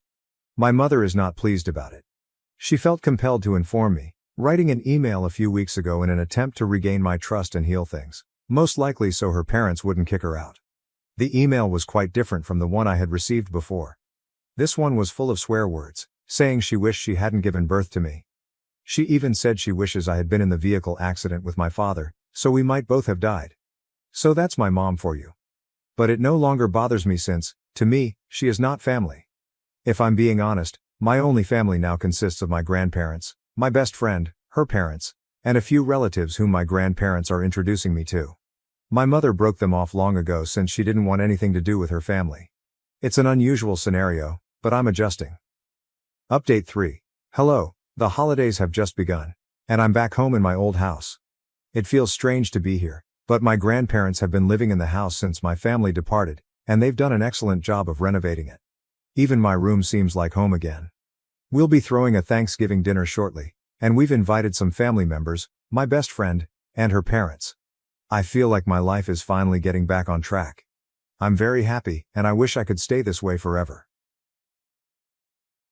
My mom married a younger guy and wanted him to walk me down the aisle instead of my dad. When I said no, she skipped my wedding. Hello everyone. So I had a terrible disagreement with my mom a few days ago, on the day of my wedding, or rather, after everything was done. It was entirely her fault, but I recently spoke with my grandmother and unwittingly made matters worse for her. That is why I have begun to question whether what I did was justified or not. I'm 24F and have been with my partner, 24M, for the past 10 years. We began dating in high school, and he is the love of my life. So this wedding was a big event for me. We got engaged last year and spent months trying to make it an experience that everyone would remember. He and I had saved a lot of money to pay for it, but my mother was unconcerned. My parents split when I was 6 years old, and they have been co-parenting me ever then. They never got along, and I honestly don't know how they managed to stay married for so long. They were married for about 3 years before I was born and were together for another 6 years before splitting up. Most children are upset when their parents tell them they are getting divorced, but when they explained it to me, I was ecstatic. For me, it meant they wouldn't have to fight every day, and if they were happy, I might finally have a chance to be happy as well. As a child, I was satisfied with their decision, and they shared custody of me. I'd spend half the month at my father's house and the other half at my mother's. Unfortunately, I rejoiced too soon. I didn't understand that even in a co-parenting arrangement, they'd have to communicate with each other and reach an agreement on issues concerning me. They struggled even with that. They were continually bad-mouthing each other in front of me, making me feel caught in the crossfire. Both believed the other was out to make things tough for them, and I tried to be understanding as a child. But by middle school, I'd had enough. While staying with my father, he got into a disagreement with my mother because she wanted to rearrange the schedule to accommodate an event, which he did not agree with. I began to feel like a burden for both of them. That night, I packed a few belongings and went away. I was just 12. I walked to the bus stop, but because there was a scary person there, I retreated to a park near my house and decided to go to the bus station in the morning. Fortunately, I fell asleep in the park, and nothing happened to me. By daybreak, my father had recognized I was missing and called the cops. I was taken home safely. When my parents realized I had ran away, they confronted me about my situation. I told them they made me feel like a burden since they were constantly arguing over me. That's when they agreed to be better to one another for my sake. They had no idea I'd take such drastic measures in response to their behavior. After that, my father stuck to his word. Even when he battled with my mother, he didn't tell me about it so I didn't feel bad. My mother, on the other hand, would periodically forget and yell at me about my father. It made things difficult because I genuinely loved both of my parents. Neither were villains, they simply couldn't get along, making parenting difficult for them. It's difficult to raise a child when you dislike each other, but my father made an effort. My mother, on the other hand, did not take her vow very seriously. Eventually, I became closer to my father. Instead, I would spend time with her when I visited her on her turn to have me, and we would have a good time together. So I didn't love her any less, but I felt closer to my father. After I grew up and departed for college, my father maintained in touch with me more than my mother. So right now, I would certainly declare that I favor my father over my mother. However, I have always treated them with equal love and respect. What happened recently was simply too entitled for me to handle, so I ended up hitting out at her. My parents dated other individuals following their divorce, and my father decided to marry again around 4 years ago. He had been dating my stepmother for over 3 years by that point, and their relationship was serious, so it made sense for him to marry again. Prior to that, he had only had a couple of relationships that went nowhere. My mother, however, took a slightly different approach. She would only have flings after the divorce and would not commit to anyone, even if the other guy was interested. I'm not judging her. That's her decision, and I respect it. But then she contacted me unexpectedly around 6 months ago and informed me she had been seeing a guy for a few months and the two of them had decided to marry. She wanted me to be present for the wedding. I had no idea what was going on because everything happened so quickly and unexpectedly. But she told me she was confident in this person, and he appeared to be confident in her as well. She had a good time for many years, but now she wished someone would be there for her. Her husband, James, false name, had just been with my mother for 4 months when they married, and they appeared to be in love. But I was apprehensive about their bond. For starters, he was about a decade younger than her. Furthermore, they had only known one another for a short period of time. James had proposed they marry, and my mother had mentioned it often at the ceremony. But I don't think she realized that wasn't the circumstance she expected, because it only made things appear more suspicious. I tried to talk to her about it, but she dismissed me and said she was certain of her decision. So I didn't explore it further since I didn't want to come out as judgmental. For what it's worth, he seemed to be into her. So I went to the wedding, along with a handful of her close friends and relatives. I even wished them the best. When I informed my father about all of this, he was startled that she had married someone she had only known for a few months. But by then it had already been completed. After that, I was too preoccupied with preparing my own wedding to worry about what was going on with my mother and James, who appeared content enough. They've been married for 6 months, and I haven't seen her much because she spends all of her time traveling with him. She didn't even come to my bridal shower, but I had no complaints. However, the night before my wedding, while we were all at the hotel, she knocked on my door and informed me that she had something extremely important to talk about with me. So I allowed her inside. That's when she decided to inform me that she overheard me talking to my father about leading me down the aisle, and she assumed I'd asked James to do it. At the rehearsal supper, she expected me to ask James, but I didn't. Even though I had previously asked her, I decided to have both of my parents follow me down the aisle since I felt it would be more appropriate for my family dynamics. I did not want my mother to feel left out. I had no idea why she was even discussing James. I was shocked that she would think such a thing. I'd only known James for a few months, and as long as my father was alive, I wasn't going to let any random person accompany me down the aisle on my wedding day. To me, James was simply my mother's husband, not my stepfather. I made it quite plain to her. I informed her that I had no plan of asking James at any time, and if she thought I would, she was misinformed. I'd never mentioned or hinted at anything like that, so I had no idea why she suddenly believed it. It was just ridiculous. To make matters worse, when she realized I was serious and that my biological father would be walking me down the aisle instead of her husband, she threw a fit in my room. She stated that if this were the case, she and James would not attend the wedding. Apparently, she had assumed that I was closer to her, and so James would be the one to walk me down the aisle. She felt that if both she and my father accompanied me down the aisle, it would convey the incorrect message and make James feel insecure. She kept having her tantrums, but I didn't have time for them, especially the night before my wedding, when I needed to sleep. So I ended it by informing her that if she didn't want to attend the wedding, she could leave with James. Then I requested her to leave my room so that I could sleep. When I awoke the next morning, my mother was not there. I told everyone close to me about what happened the night before, including my immediate family, spouse, and bridesmaids. I knew I'd be busy for the rest of the day, so there was no time to ponder about her. Looking back, I'm grateful for it because it would have probably ruined my mood. My father and stepmother eventually walked me down the aisle and a few people exchanged puzzled looks, but no one said anything because it was clear I wanted it to be a happy day without any issues. I like my stepmother, so I didn't mind when she walked me down the aisle, and the wedding went well. But, 1 hour before the celebrations were to conclude, my mother arrived at the reception with James, and she had a really embarrassed expression on her face, so I knew she was there to apologize. I had been drinking, and I was overjoyed from just getting married, so I didn't mind her returning for the reception and was more than willing to forgive her. I accepted her apology and told her she may join everyone else. Instead, she stayed by our side and explained that she had a favor to ask. She asked us to rework the wedding ceremony so she could be a part of it as well. My husband and I were both stunned by the absurdity of the request, and we instantly denied. But then she began pleading with us, and even James was concerned. He said that she needed us to do this as a favor because otherwise, my grandmother would cut her off. Both of my father's parents attended the wedding, but my grandmother, my mother's only surviving parent, was unable to attend due to her out-of-state residence and medical concerns that precluded her from traveling. I promised my grandmother I'd send her a video of the wedding. While my mother and James were driving home, my grandmother video called my mother to chat with me.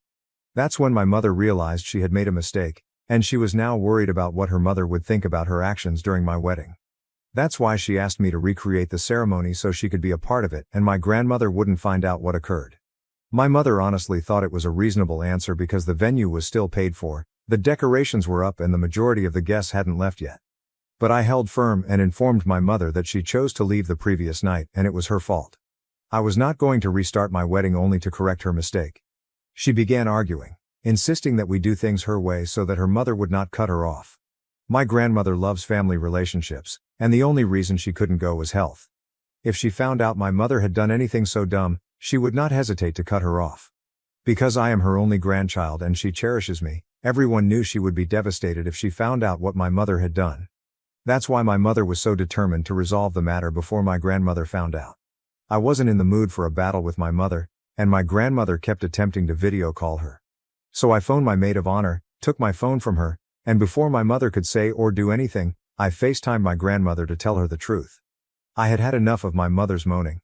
My grandmother was delighted to see me and after a brief discussion about the wedding, I got right to the issue. I told her exactly what had happened to my mother and how she wanted me to restart the wedding especially for her. I did all of this in front of my mother, who was frozen in place. When I turned the phone around so my grandmother could face her, my mother said nothing. My grandmother raged at her for a full 6 minutes, expressing her disappointment. She informed my mother that she did not need to return home for the holidays and did not want to speak with her until I had forgiven her. Only then would she contemplate making amends with my mother again. After my grandmother hung up, my mother and James remained there, speechless. I expected them to have an outburst, but they didn't.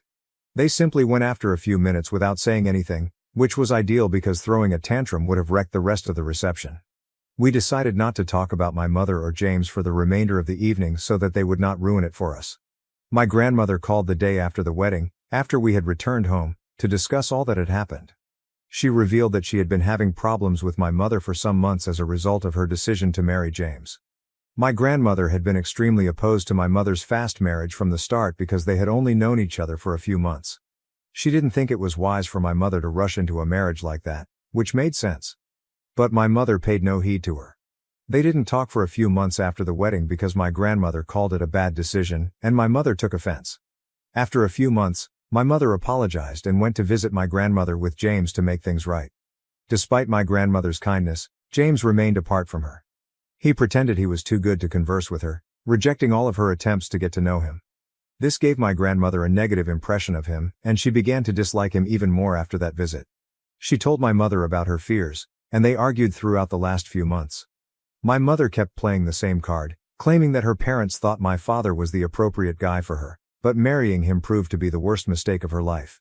She felt my grandmother was unwilling to give James a fair chance because they hadn't been together long.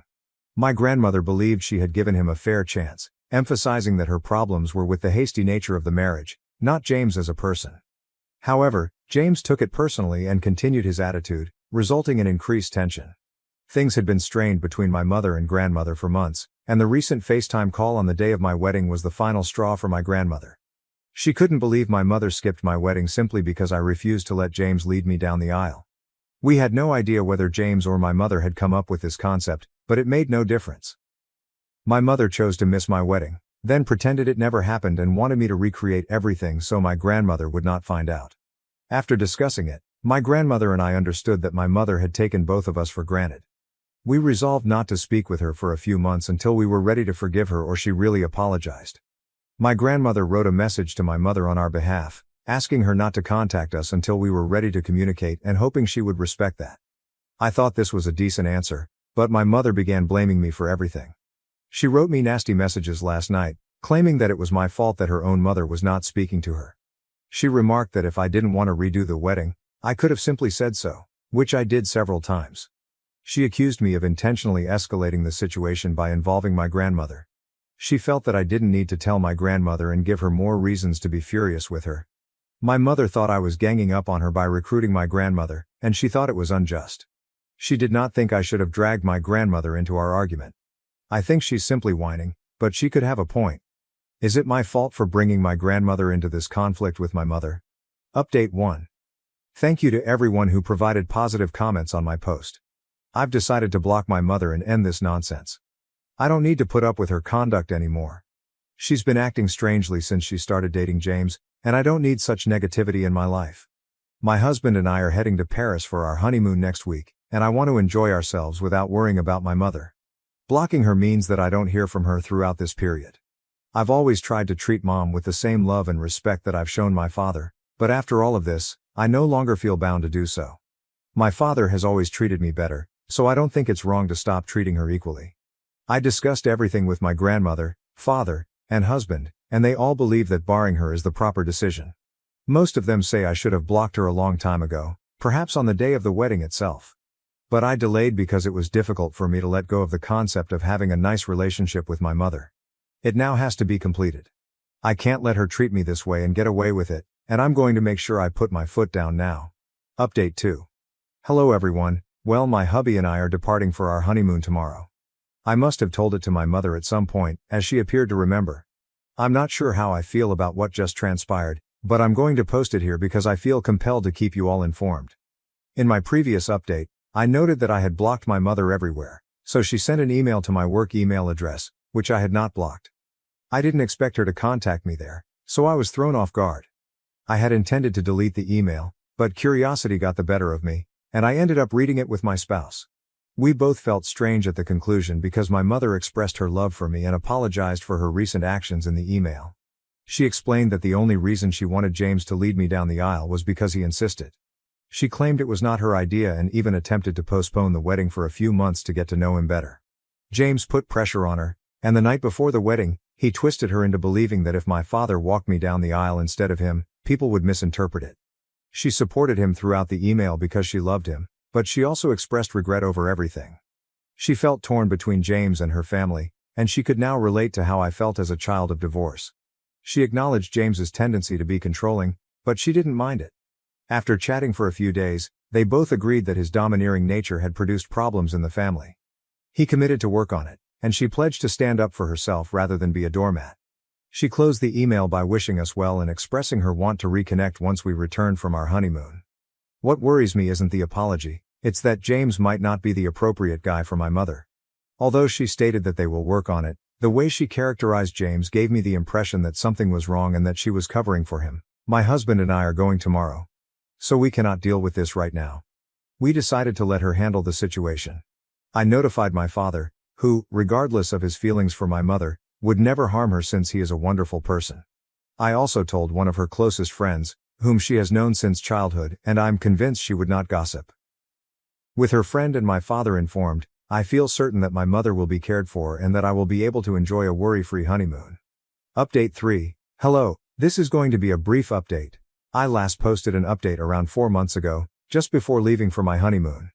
We intended to deal with whatever was going on with my mother and James when we returned, but when I emailed my mother following our return, I never received a response. Her friends informed me she appeared to be happy, so I figured everything was okay and moved on with my work. Fast forward to 2 weeks ago, and I heard from my mom again. She thanked me for telling her friend about my concerns about James, especially because she lacked the guts to express them herself. It turns out I was correct. James was not the ideal guy for her. He had tried to isolate her from everyone, even urging her to cut links with a childhood acquaintance. After she repeatedly canceled plans with her friend challenged her, and my mother eventually broke down and told everything. James had been treating her horribly, and she couldn't take it any longer. She filed for divorce with the help of a friend and has been living with them ever since.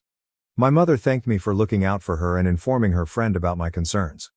Without that, she doubted anyone would have noticed what was going on. I'm pleased she's getting out of the situation, and I hope we can all assist her move forward. Even my grandmother was surprised, but we're all doing our best to support my mother. We simply hope that things improve from here. My parents and golden child sister ditched me on my 15th birthday, so I threw a fake party with their work friends and exposed the truth. I celebrated my 15th birthday 3 days ago, but things didn't go as expected. On the morning of my birthday, my parents enthusiastically informed me that they had planned a surprise family trip to the Poconos. I was ecstatic since, as the less important younger sibling, I rarely get surprises like this. I was quite happy. However, a few hours later, when I finished packing and walked downstairs with my bags, I discovered that my parents had already left. Only my older sister, Alex, 17F, the golden child, was there for me. She smiled, so I knew something was wrong. When I questioned what was going on, she said I didn't need to pack my things and could go back upstairs to unpack. I assumed the trip had been canceled, but she informed me that there would be no family vacation for me and handed me a sheet of paper with a list of responsibilities. I was perplexed until she stated that my parents and she had agreed that, despite the fact that they had surprised me with the vacation that morning, they had a debate, and Alex believed it would be best for me to stay home and study because our finals were approaching. She, of course, got to leave because she had completed her assignments. If I became bored, I could do household tasks. Then she chuckled and said I should thank her for giving me time to study rather than spending it with our family. I was so wounded that all I could do was inquire where our parents were. Alex informed me that she had already dispatched them to the airport and had stayed behind to tell me in person as a birthday gift to me. She explained that my parents couldn't bring themselves to break my heart, so they let Alex give the news, which she obviously loved. I knew she enjoyed embarrassing me. I returned upstairs with my things, resisting the impulse to cry in front of her. After hearing the front door close, I broke down and cried for an hour. Alex had always despised me and I knew my parents would always support her. But I never expected them to be so harsh, particularly on my birthday. After I cooled down, I became enraged. I had texted my pals earlier, explaining that I couldn't hang out due to the trip and now I was trapped at home alone. So I decided to get revenge at my folks and Alex. I went to my father's office and used his MacBook to discover essential contacts. I called everyone and invited them to a surprise anniversary party for my parents that evening. Because I was only a child, the majority of them agreed to attend, thinking it was charming. I did the same for my mother's contacts, and because neither of them had password-protected devices, it was simple. Then I decided to text Alex's boyfriend on Instagram, inviting him to the party that evening. I also invited my own friends and had them help me decorate the house to make it look like a party. Around 7 p.m., the visitors I had invited began to arrive, but they were surprised to see that my parents were not present. I kept telling them it was a surprise and they'd find out what was going on later. After all of the guests had come and we had taken a group shot, I decided to carry out my plan. I informed the guests where my parents were and how they treated me. I explained how my parents always did everything Alex said and how I was treated like Cinderella. I had never discussed any of this before that day. I told how my parents had abandoned me on my birthday, without even trying to explain in person, since Alex thought it was the appropriate thing to do. Many people were startled because my parents presented themselves as lovely and decent. However, respectable people do not do this to their children. After I completed telling my narrative, I explained that this was exactly why I organized the party, to expose my parents and sister. Finally, I showed them the chore list Alex had left for me. I could see Alex's boyfriend standing in the corner, stunned, because he had no realized Alex had such a vicious side. Everyone was silent following my remarks. People eventually began to leave, some without saying anything, while others approached me to console me before leaving. The only thing I felt guilty about was wasting their time, but I was not too concerned. After everyone left, I texted the group photo to my parents and Alex with the following caption: "Had some people over for my birthday party today. I believe I'll start with the list Alex left me." It was a fantastic strategy. My parents reacted quickly after I sent the message, insisting that I solve everything right away and informing me that they would be returning on the next aircraft. I blocked them all and went to my closest friend Fiona's house with my belongings, knowing that my home was no longer mine. Fiona and her parents were lovely people who always said their doors were open. So I decided to take them up on their offer. I had no idea how long they could sustain me, but I was pleased they opened their home so generously. On my birthday, I did not hear from my parents. But the next day, they went to Fiona's place. Nobody was shocked that I had decided to stay with Fiona, as we had been best friends since childhood. When they arrived, Fiona's parents refused to let them in, claiming they had no business trying to talk to me after I'd made it obvious I was not interested. However, my parents began to threaten legal action against Fiona's parents. I was afraid, so I told them to invite my folks in and I'd be ready to chat. My folks were infuriated. They said I had no right to contact their business associates because their reputation was already tarnished. None of their co-workers or associates were ready to speak with them anymore, and some had even blocked my mother and father. They blamed me for this, which was understandable given that I planned the entire operation.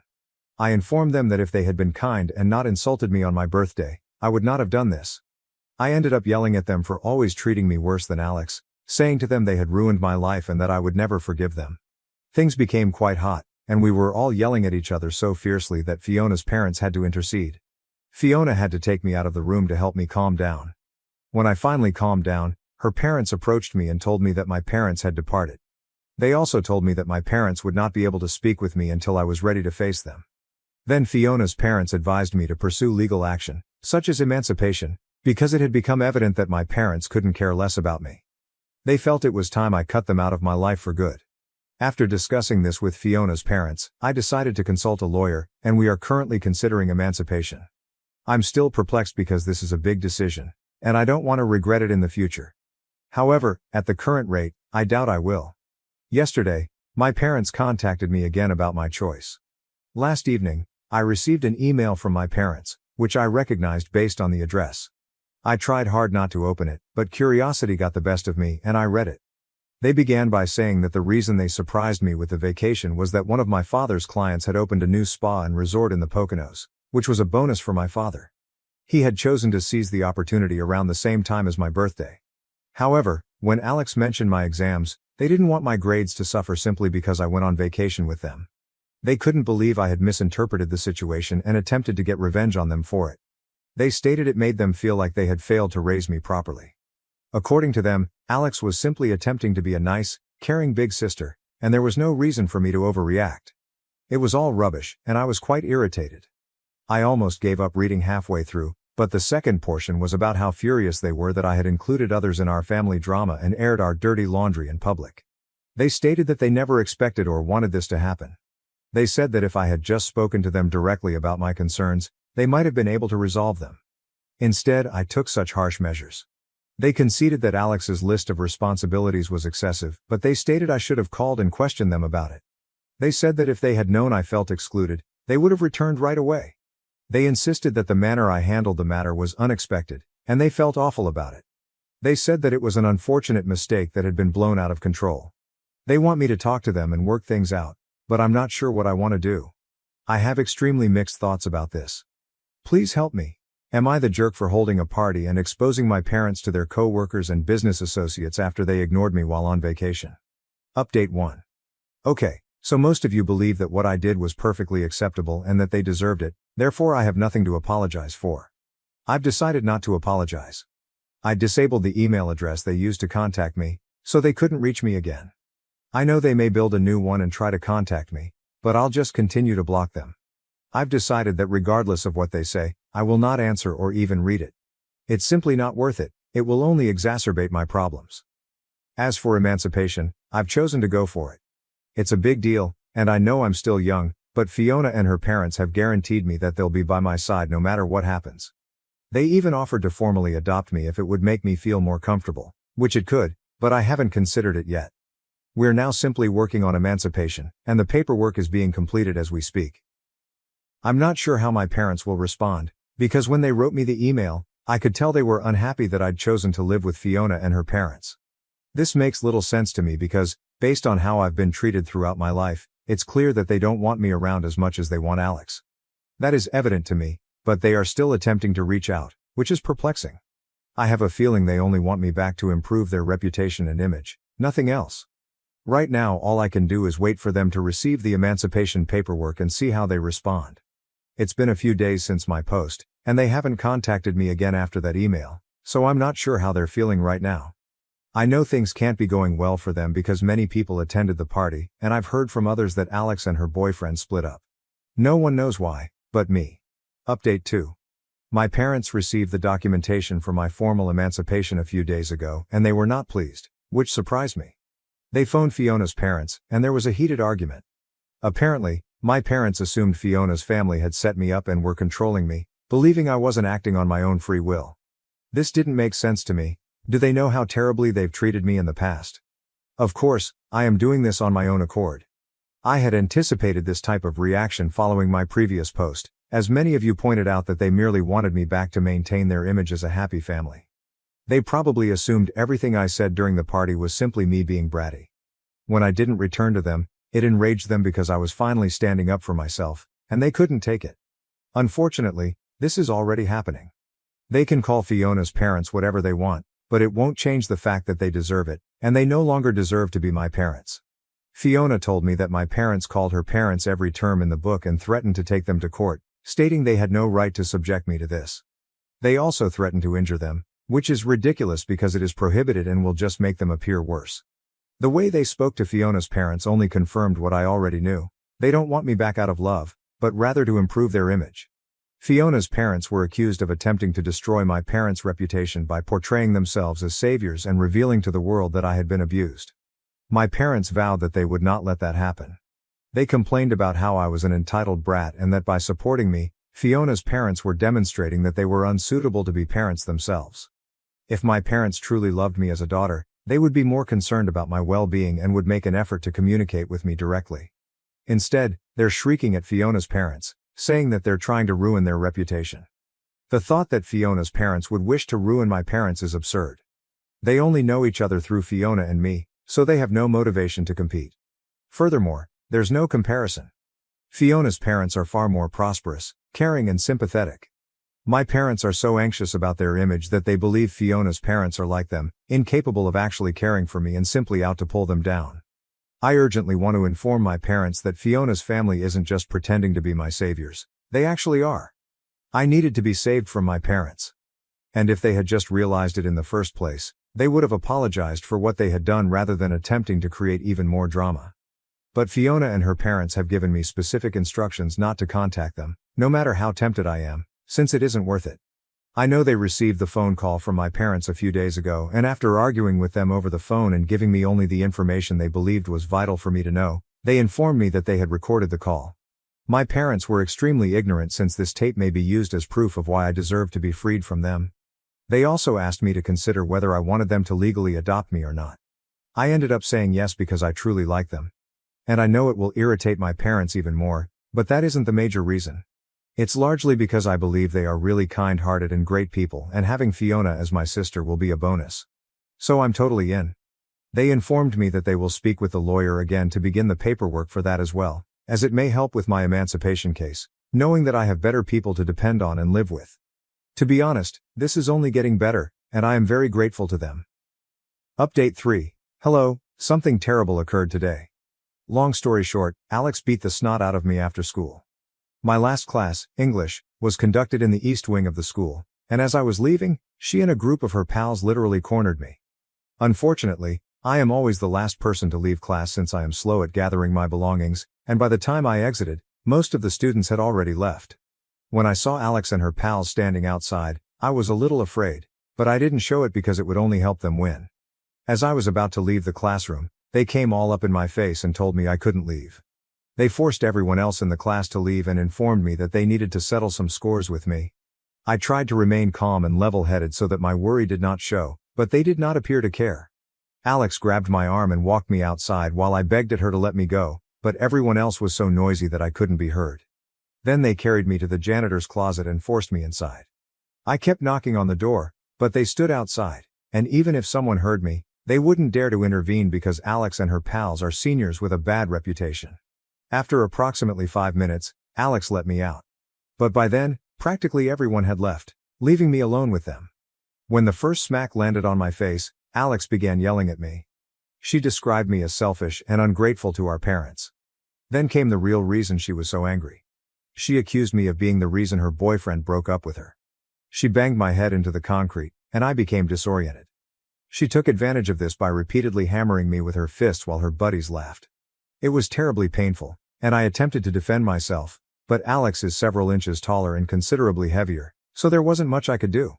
At one point, I just cowered against the wall, and she kept beating me. When she was finished, she kicked me one more time before leaving with her buddies while I wailed against the wall. About 15 minutes later, Fiona discovered me sitting on the floor, crying profusely. When I informed her what had happened, she helped me get up, and instead of walking home, we grabbed a cab because I was in no shape to walk. When we came home, we told her parents everything, and they looked glum. They quickly contacted the school, followed by the police. It's barely been an hour and they've spent the entire time on the phone, but Fiona is taking care of me. I'm fairly bruised up, the bruises are just beginning to show and everything hurts. But I know Alex will receive her karma for this and it will come soon. Update 4. Hello, I have a lot of things to say, but I will try to make it short and sweet. Alex banged me up last week, but happily, the school stood up for me. They shared security footage from that part of the building with the police, making it simple to charge her with a misdemeanor. She received community work to compensate for it, but the best part was that she was suspended for the following 6 weeks. That means she won't be able to attend prom, which she was really looking forward to. She will also be seated separately for her finals, rather than with the rest of her class, which means she will be unable to scam her way out of them. I believe it is well deserved, and I felt vindicated when Fiona informed me about it all. Another wonderful thing that happened was that, following the disaster with Alex, my parents chose to relinquish their rights to me. That's correct, they have terminated their parental rights, and the paperwork has been signed. So I'm finally free, and Fiona's parents are about to legally adopt me. I'm really grateful to them for it. My parents told me that after everything that had happened, they no longer wanted me in their family. I know they'll attempt to make it appear that I'm at fault, but I don't think anyone will believe them. It makes no difference to me if they give it their all. To be honest, I am finally part of a happy family. I can assure you that my new sister and parents will be considerably superior to those I had previously. I can't believe it's finally working out for me. This is possibly the happiest I have felt in a long time. I even forgot about my upcoming finals, but Fiona and I are going to crack on and show everyone what I'm made of. My aunt posted a video exposing my parents calling me a freeloader, despite all I've done for them. My name is Cameron, and I grew up in the shadow of a star. That star represented my older sister, Lily. Our house was usually full of people, uncles, aunts, cousins, you name it. They'd crowd into our backyard like ants at a picnic, drawn by the promise of my mother's wonderful barbecue and the opportunity to see Lily play. Our backyard was like a stage, with its beautifully groomed lawn and the large oak tree providing the perfect backdrop. Dad would light the grill, the aroma of charcoal and sizzling meat filling the air, while Mom went around making sure everyone had a drink in hand. "Lily, sweetie," Aunt Marge would call out, her voice cutting through the din, "why don't you give us a little song?" All eyes would immediately turn to my sister. Lily would bounce into a chair, her golden curls bouncing and a naughty sparkle in her eyes. She'd clear her throat dramatically and then, like magic, belt out * "My heart will go on * in her best Celine Dion impersonation. The adults would go wild, clapping and yelling as if they were at a live concert. Mom and Dad were beaming with joy and Dad frequently wiped a tear from his eye. Meanwhile, I'd stand to the side, attempting to blend in with the shrubs. It wasn't that I didn't want to participate, but every time I opened my mouth to sing it sounded like a cat being strangled. What about poetry? Forget about it. The words would jumble on my tongue, leaving me red-faced and stammering. My family has whispered that I am so unlike my sister. Not only were the relatives present, but Mom and Dad made it plain who the family's star was. While Lily was shuttled between ballet courses, singing lessons, and art workshops, I was left to my own devices. Not that I cared much. I sought refuge in the dusty old books that adorned our shelf. The only person who appeared to understand me was Great Aunt Maggie. She'd discover me hidden behind the garage or in the treehouse, nose buried in a book. "What adventure are you on today, Cameron?" she'd ask, snuggling down next to me. I would look up, thankful for the interruption.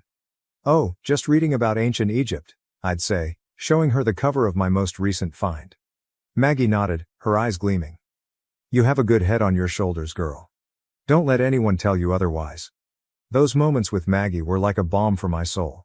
She did not ask me to perform or be anything other than who I was. With her, I could simply be Cameron, the quiet bookish girl who preferred the company of paper and ink to the commotion of family gatherings. But, as much as I treasured those memories, they couldn't take away the agony of being the neglected child.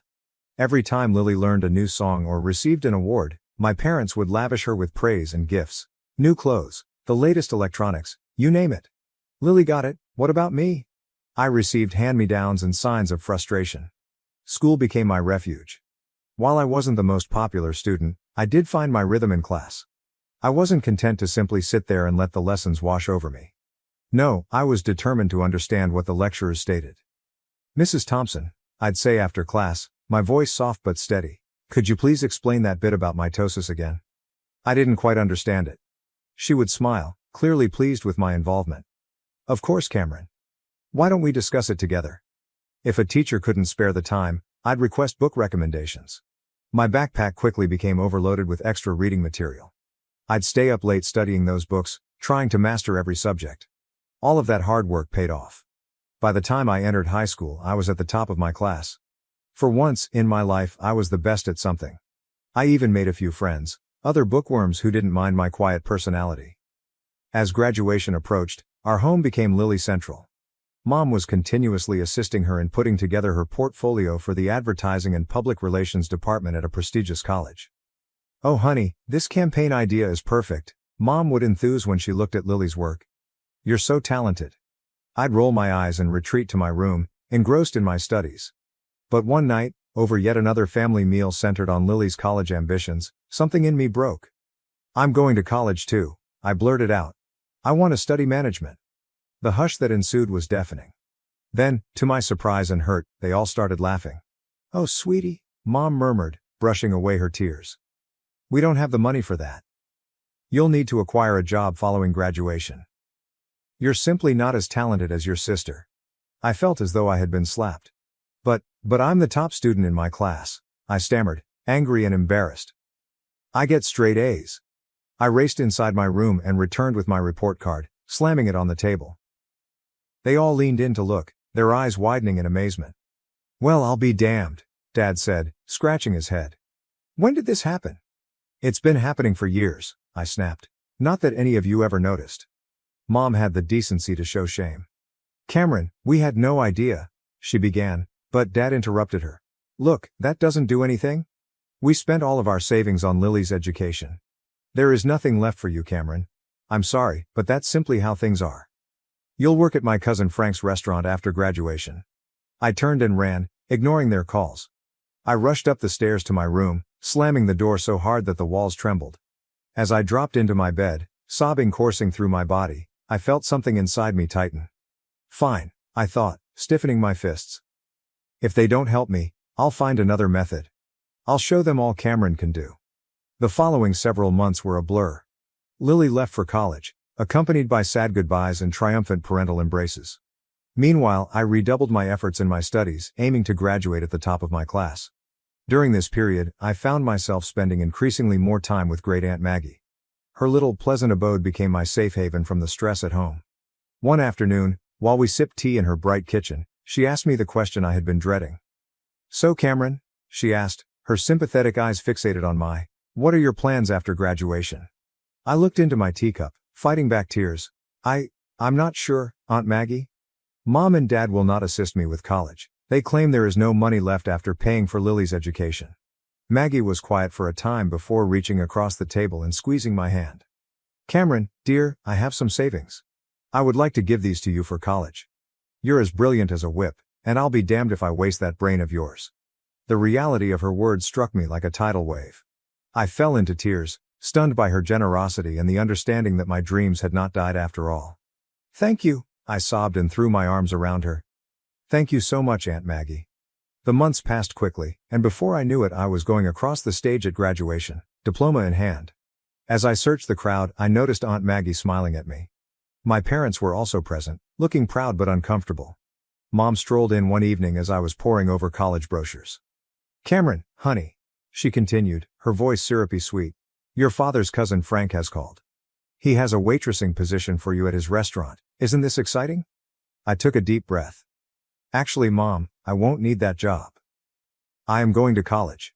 Dad appeared at the doorway, unhappy. And how exactly do you plan to pay for that? Aunt Maggie is assisting me, I stated, my chin held high. She's giving me her savings for tuition. The stunned hush that ensued was almost hilarious.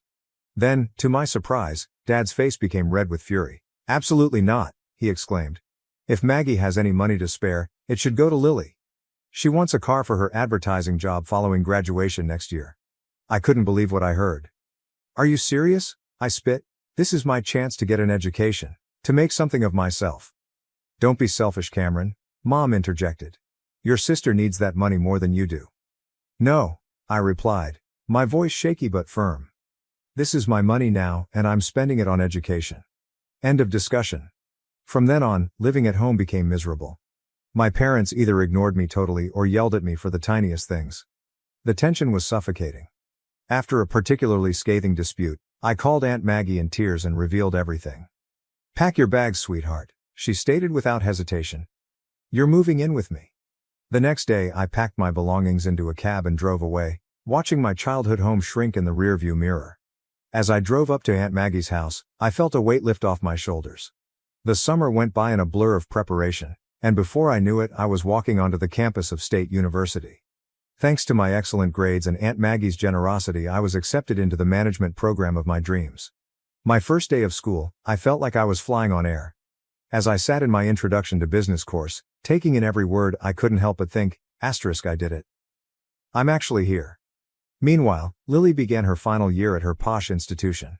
I hadn't heard much from her or my parents since I moved out, but I tried not to be concerned. I was too busy enjoying my newfound independence and the exhilaration of college life. However, around a month into the semester, Aunt Maggie phoned me. Cameron, dear, she started tentatively. I think you should sit down for this. My pulse raced as she told me about the family drama I had missed. Lily apparently showed up at home unexpectedly, expressing her decision to drop out of college. What's the reason? She was pregnant. Aunt Maggie claimed Lily had been cavalier about the whole situation. Oh, don't worry, she'd said, tossing her hair. The baby's father is wealthy. We'll get married soon. But the narrative did not stop there. It came out that Lily's boyfriend was not as serious as she imagined. When he discovered she'd also been sleeping with his pal, all hell broke loose. They didn't even know who the father was. Aunt Maggie sighed. I sat there, phone pressed against my ear, trying to digest everything. Part of me felt a sick sense of satisfaction. The golden child had fallen from her pedestal. But ultimately, I was sad for Lily and the mess she had gotten herself into. The saga continued for several months.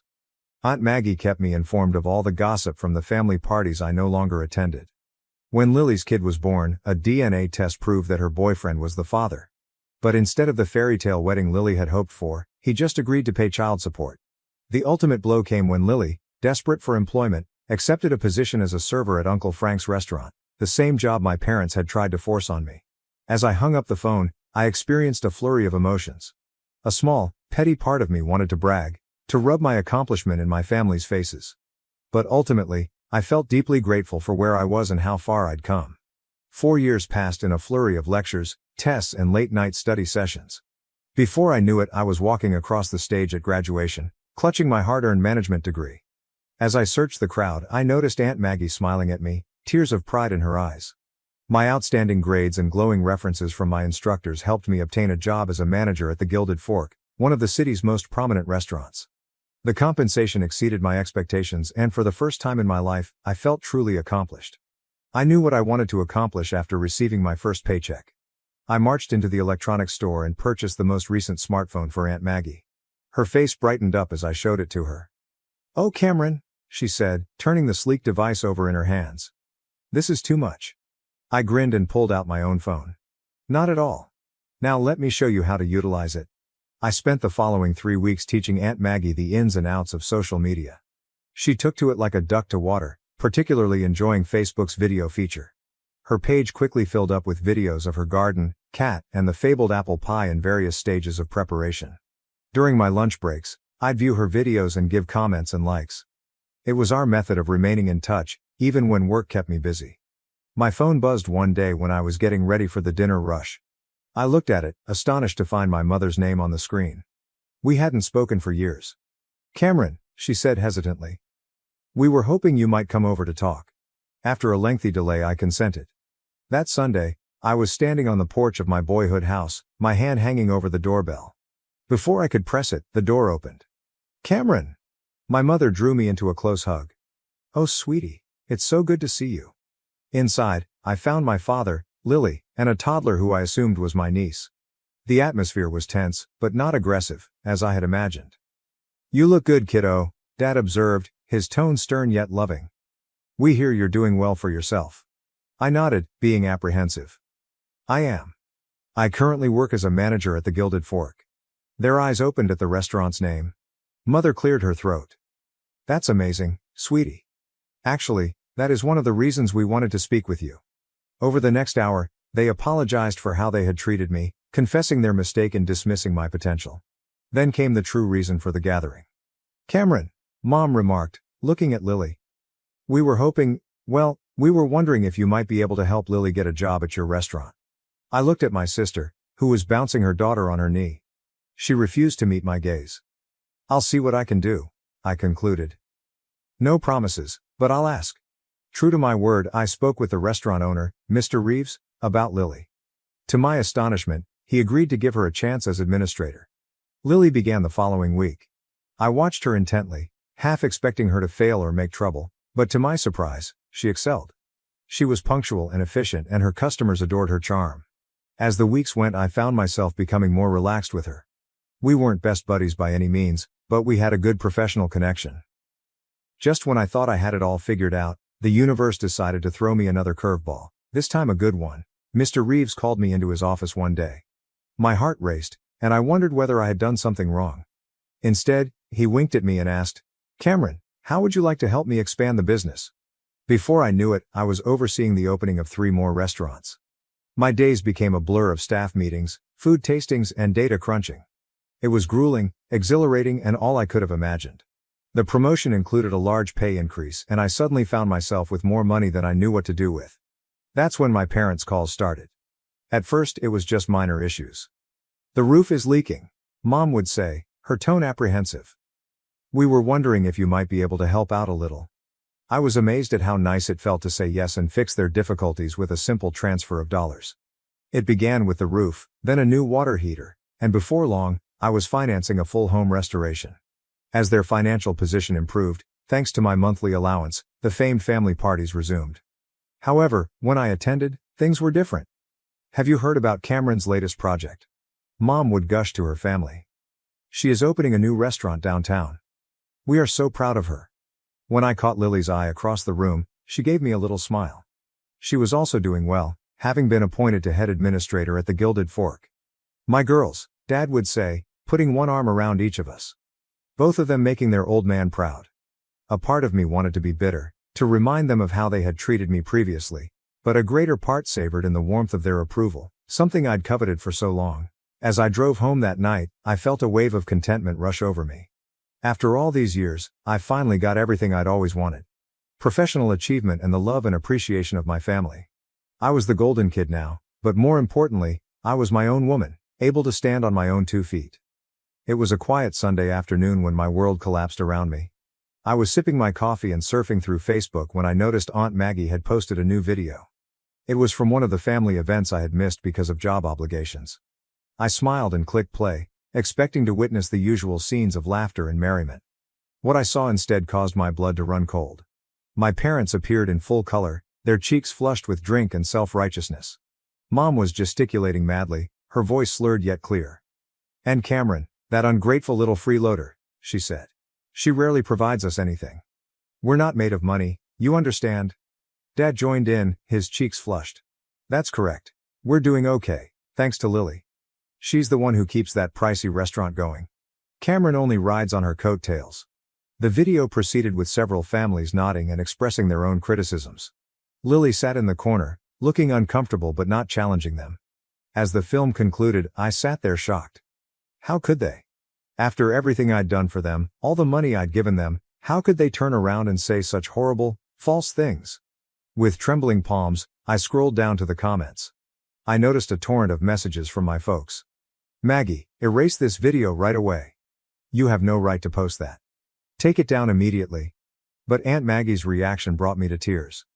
"I'm not sure how to delete videos, and even if I could, I wouldn't. It's time everyone knew the truth about how you treat Cameron.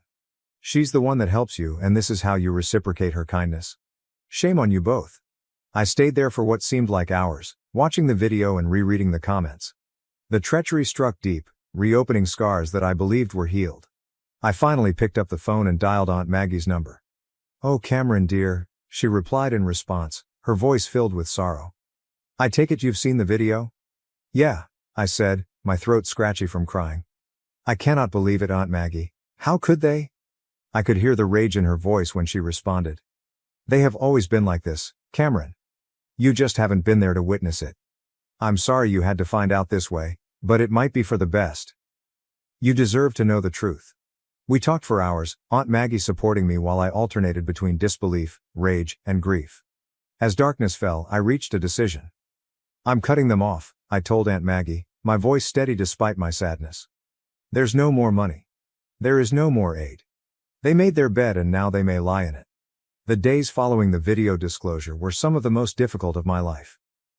My phone was continuously buzzing with messages and calls from my folks, but I couldn't bring myself to respond.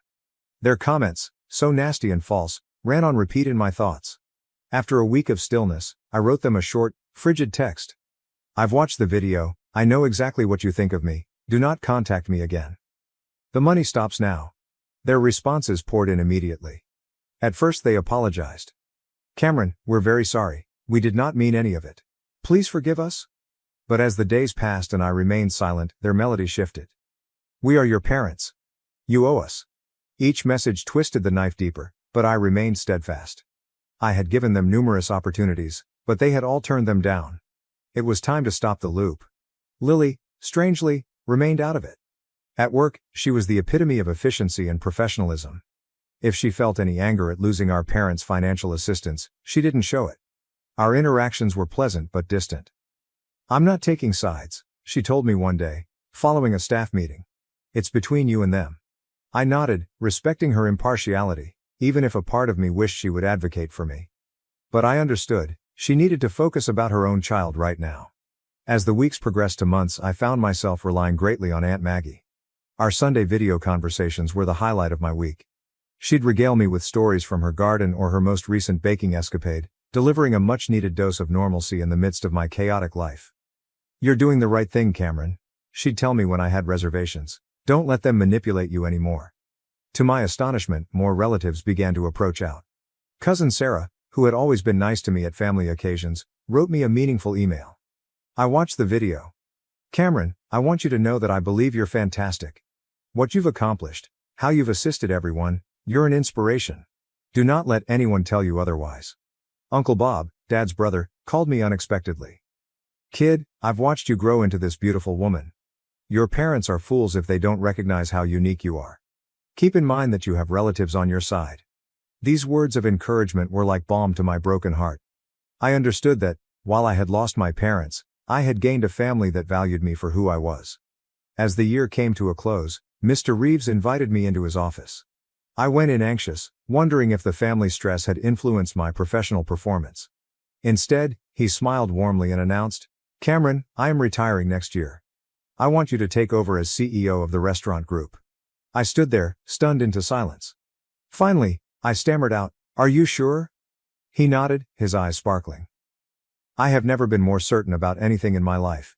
You've earned it, Cameron. You are the reason this firm has thrived. It's time you took control.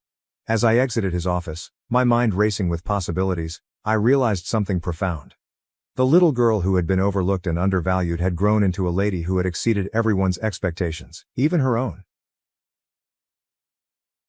My wife cheated on me with our horrible neighbor while I was paralyzed, but a life-changing surgery gave me a second chance to rebuild my life. My name is Ethan John. In the last year or two, my life has been a roller coaster of unbelievable lows and surprising highs. It all began with a terrible accident that left me paralyzed and unable to move or talk. But this was only the beginning of my horror. What followed was a string of betrayals, abuse, and misery that nearly destroyed me. Despite everything, I managed to survive and even thrive. Here's my tale. I was involved in an accident. I was riding my motorcycle on a lovely afternoon when a truck driver, apparently unaware of me, pulled out onto the highway. The collision was terrible. I don't remember much of the impact, just a flash of metal and then darkness. When I awoke in the hospital, I was unable to move. I could not talk. I could scarcely blink. The doctors said I was lucky to be alive. Lucky? That word struck me as a cruel joke at the moment. I was immobilized from the neck down, unable to do more than breathe and blink. I couldn't swallow without trouble.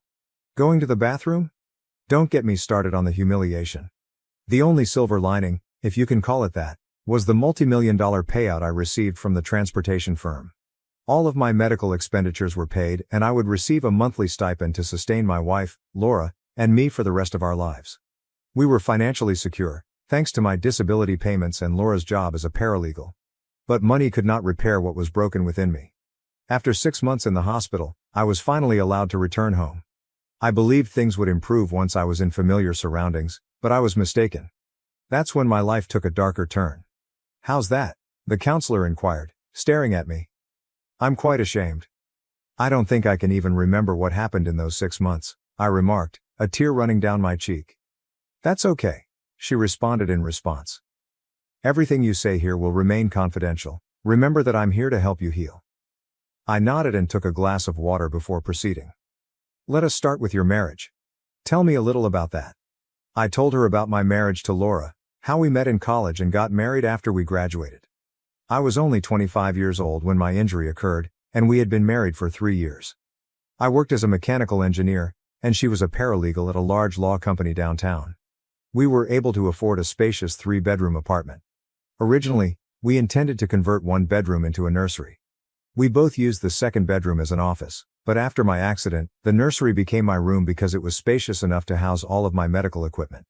Laura did her best to care for me for the first month or two, but it was evident that she wasn't up to the task, particularly with the bathroom. So she sought assistance. Greg and Callie Wallace, our neighbors, offered to help in any way they could. At the time, I considered them pals. Greg, an attorney at Laura's business, frequently drove her to work. Callie was a nurse at a nearby hospital, so she would check in on me from time to time to ensure I was okay. She even helped us get a home health nurse to check on me during the day. Laura was clearly not up to the task after a month, even with all of the assistance. That's when Greg stepped in. The counselor asked, yes. It began innocently enough, but I could see he had feelings for my wife. She frequently broke down crying, and he was always there to soothe her. I could hear them in the front room, making out on our couch. Then he would take her into our former master bedroom and have sex with her. But it didn't end there, did it? The counselor inquired. I shake my head. No, I replied. Afterward, he would come into my room to taunt me, telling me how he felt after screwing my wife. I saw the counselor's expression. Sorry, I apologized. Where was his wife during all of this? The counselor inquired. Was she working? Yes, she often worked strange shifts, and it wasn't unusual for her to be gone all night, working the graveyard shift. I see, the counselor replied. Go on. I took a big breath before proceeding. After about a month, he entered my room as Laura was taking a shower. I was so ashamed that I couldn't finish my statement. Did he abuse you? The counselor inquired. I nodded as I wiped the tears from my face. Yes, I said gently. How often did this happen? The counselor inquired. I'm not sure, maybe a couple of times every week for about 4 months. He even said he was going to invite some of his friends over to have fun with me. Did your wife know this was going on? The counselor inquired. I shrugged my shoulders. I do not know. She was never present when it happened. She'd always come by later and say how great it was to have people like Greg to look after me. I'll never forget the day he hauled in that blasted monitor and installed it on my dresser. He linked it up to a camera and made me watch while he screwed my wife. Laura thought it was great that he brought it in. When did the abuse stop? The counselor inquired. The day Dr. Victor stopped over to see me. I remember that day like it was yesterday. Laura invited Dr. Victor and my attorney into my room, just a few hours after Greg had abused me. Dr. Victor was an older, slightly shorter, balding man with a German accent. I reflected on the visit. Ethan, there's a Dr. Victor here to see you, Laura remarked as she led him into my room. Dr. Victor approached and introduced himself to me. He also introduced an assistant with a tablet. My lawyer, Jacob Harrison, was also present. Ethan, I'm Dr. Franklin Victor, and I'm here to discuss a possible treatment for your condition. He looked at Laura before proceeding. I'll take care of it from here, Missy, he explained. Please wait in the other room. She exited the room, but I noticed a concerned expression on her face. He returned my gaze, pulled up a chair and sat down, looked me in the eyes before responding. Now Ethan, allow me to explain. I manage a high-end research facility on Lake Arrowhead. We've been conducting revolutionary research on 3D bone restoration and nerve healing implants. I believe your situation is tailor-made for us. I glanced at your record, and I know how much damage you've sustained, he said. I believe we can help you regain the most, if not all, of your physical ability. Is this something you might be interested in? Please blink once to confirm and twice to deny. What else could I say about something like this? Of course. Of course, I did blink once. Good, he replied with a smile. Now, you must understand that this is all experimental, but we have received approval for human testing. Thanks to external grants, it will cost you nothing. That was fantastic news, but I was apprehensive about the experimentation. I know you're probably concerned about this being experimental, he continued as if he could read my mind. Don't be concerned about that. Even if the operation fails, you will not be any worse off than you are today. But I feel you are a good candidate, and I'm confident that everything will be all right. In fact, if we're as successful as I expect, you'll be stronger than you were before the accident.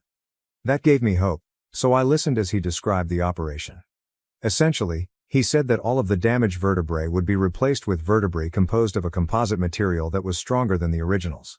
In addition, the new vertebrae would be created using a 3D printer and data from my own body.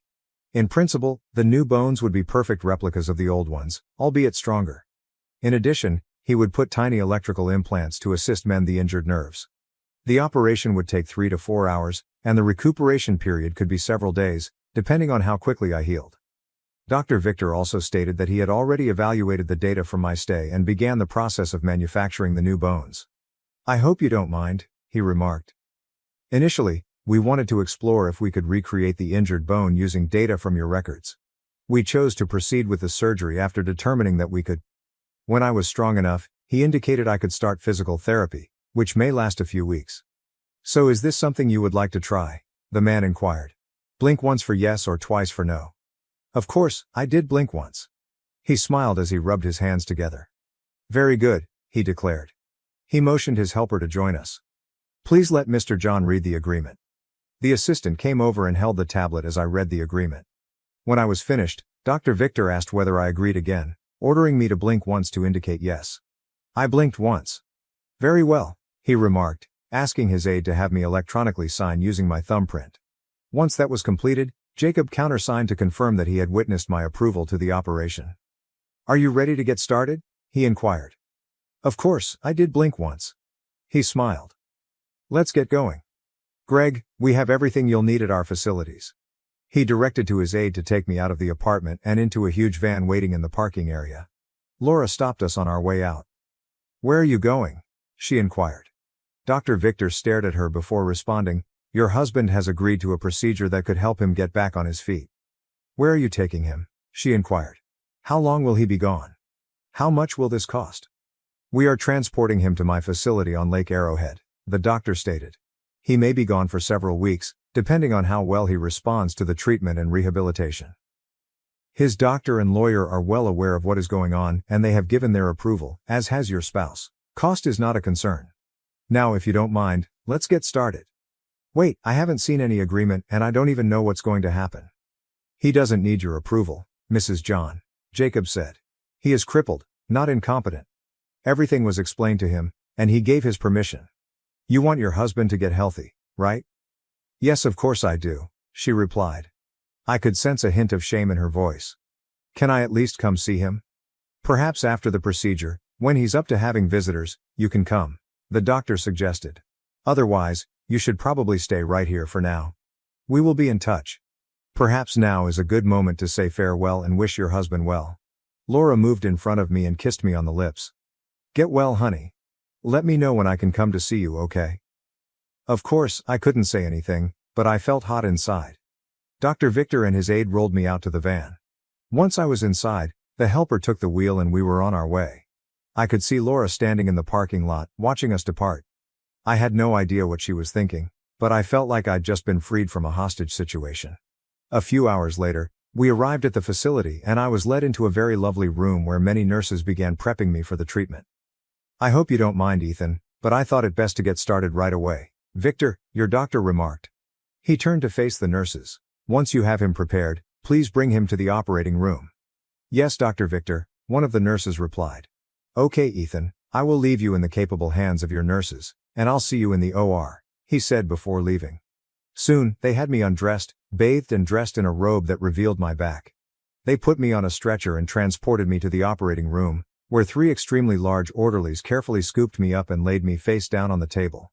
The anesthesiologist performed his duties and the last thing I heard before leaving was Dr. Victor saying, "Oh my." I had no idea what he was referring to. I awoke still face down, but this time I was in some sort of device that kept me immobilized. I had a tube down my mouth and an IV implanted into my arm. My right arm was fitted with a blood pressure bracelet. Suddenly, the device rotated and I found myself looking up at Dr. Victor. You're awake, he stated. Good. You'll be pleased to hear that the operation went smoothly. We'll have to keep you motionless for a few days to ensure proper healing. After all, we had to do a lot of replacing. You may have tingling or itching in your back. This is normal. That means the implants are performing their function. Both the nurses and I will keep a careful eye on you. Don't be scared. The apparatus you're in will rotate your body periodically. Just try to relax for now, okay? We'll talk in a few days. After that, he checked my vital signs, gave the nurses some instructions and left. Relax, what else was I going to do? He was correct about one thing. I did feel a tingling feeling in the middle of my back, which irritated me to no end. I also felt itchy and wanted to scratch, but I couldn't. As unpleasant as it was refreshing to feel something for the first time in almost a year. That night, 2 nurses came in to wash me down. I could feel them washing my legs, buttocks, and back. I was more than startled, I was shocked. I could really feel what they were doing. They rolled over the bed and started washing me from the front. That's when I caught a good look at them. They were both very young and gorgeous. One had shoulder-length blonde hair, while the other was brunette.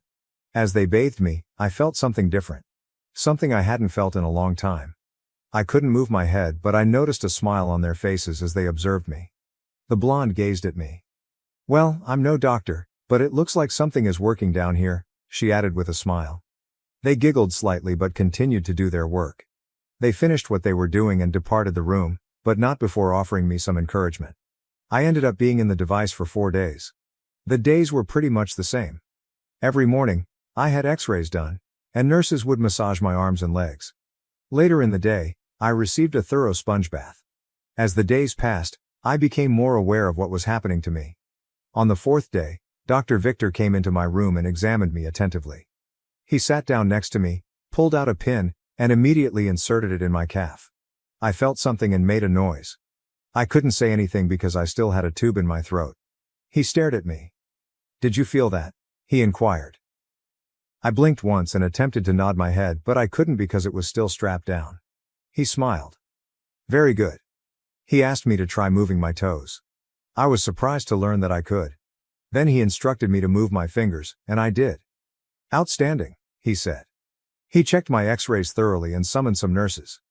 I think it's time we got Mr. John out of this contraption. They took the tube out of my throat, removed my catheter, reconnected all of the tubes, and released me from the device. Then they carried me to a gurney and took me to my room, where they put me in a bed. Dr. Victor spoke with the nurses before sitting down next to me. I can't tell you how pleased I am with your results, he told me. We will need to start your physical therapy right away, and we will begin with some exercises you may do in your bed. I don't want to put too much pressure on your back right now. He inserted a cup with a straw into my mouth. Take a drink. I did, and it felt great going down my throat. Try to say something, he advised when I finished swallowing. Wow, I muttered. He laughed and nodded his head. That will do, he said. How do you feel? Like a new man, I replied, my voice still feeble. I could feel my eyes beginning to water. This was the first time I'd been able to do or say anything since my accident. He grabbed a tissue and wiped my eyes. I understand this is an extremely emotional moment for you, Ethan. For now, I want you to relax. Don't overdo it. Your back still has to heal, but the implants appear to be operating properly. I'm concerned that you've lost some muscle mass since the accident, so we'll set you up with a diet and exercise plan to assist you regain muscle function. Now I'd like to present you to the staff members who will be looking after you. He waved his hand and several young women entered the room. I'm Emily, your nutritionist. Now will be your physical therapist, he explained, indicating to a short-haired muscular blonde who nodded once. Rachel will be your day nurse, he announced, pointing to a tiny woman with short brown hair. And this is Megan, your night nurse, he explained, gesturing to a taller, red-haired woman. Her eyes twinkled as she smiled at me. Nice to meet you, I said. Now, if there is anything you need, please feel free to let us know, the doctor remarked. We all live here at the facility, so we're available 24 hours a day. He motioned for the women to leave the room briefly before returning to me. Ethan, I need to talk to you about something. This is a difficult subject, so please let me know if you feel uncomfortable. I'm curious, I stated. I detected a good degree of rectal damage when we began the surgery on you. I also collected samples of what I found in that region. I'm not here to condemn, but I was wondering. No, I murmured, feeling ashamed. I see, he replied. So you were abused? Tears started to pour down my cheeks. Yes, I was able to get out. He cleaned my face before speaking. You are aware that I have an obligation to disclose this to the authorities. In this state, abusing a disabled person is a felony, as well as a hate crime. I collected samples of what I discovered, and the lab is conducting an analysis that includes DNA. Do you know who did this to you? Yes, I said gently. Was your wife involved? He inquired. I do not know. She was never present when he did it. I see, he replied. Are you willing to name the person who did this to you? I nodded my head. Yes, I informed him. Good, I will call the authorities once we have completed the analysis. In the interim, I'll connect you with a counselor. Thanks. You are welcome. Now, shall we focus on getting you back on your feet? They fitted a contraption to the head of my enormous bed that allowed me to lift weights while lying down, but Dr. Victor didn't want me to use it right away. For the first week, they simply had me do hand exercises and brought in a machine to perform leg workouts. Na proved to be quite the therapist. As she yelled for cadence, I pushed with one foot and then the other. I spy drivey, she retorted in German, and I strained to keep up. I couldn't help but notice her accent was much stronger than Dr. Victor's. She would have made an excellent drill coach, I thought, as she urged me to move faster. Gut, she exclaimed. We'll feed you some protein to get your muscles back in condition. Every Fräulein in town will be after you, and probably a frustrated Hausfrau or two, she said with a wicked giggle. This gets us to the present. She set down her pen and looked at the counselor, who had carefully listened to my narrative. Ethan, the next few weeks will be very challenging for you. Frankly, I'm not sure which will be more difficult, the physical or mental recuperation. I'm delighted you feel comfortable talking to me about this, and I hope you take action against the people who harmed you. They breached the law and must be dealt with. I want you to know that I'm here for you, and you may contact me at any time. Okay? Okay, thanks. With that, the session was over, and I was taken back to my room. A few of the days later, Dr. Victor entered my room, leading a couple of men in dark suits. I realized Jacob was with them. After chasing the nurses out of my room, the doctor sat down beside me. Ethan, these men are here to talk about your circumstances at home. I also called your lawyer. I hope you do not mind. Not at all, I replied. Jacob appeared stunned when he heard me say, You're looking much better, Ethan, he murmured, standing over me. I grinned as I reached out to shake his hand. Surprised, he agreed and shook my hand. Thank you, I am feeling a lot better. I can now eat on my own. He is doing quite well, Dr. Victor added. If all goes well, he'll be even stronger than he was before the accident. That's good to hear, Jacob responded. Ethan, this is Agent Cole and Agent Davis from the State Police. They are come to take your statement. Are you ready to speak with them? Absolutely. The three guys took up chairs, and Agent Cole produced a recorder. Mr. John, I hope you don't mind if we record this interview, he said. Not at all, I replied. They spent the next hour taking notes and asking questions as I described the past 4 months of abuse at the hands of someone I believed was a friend. This was the third time I had to admit what had happened to me, and it was equally humiliating and agonizing.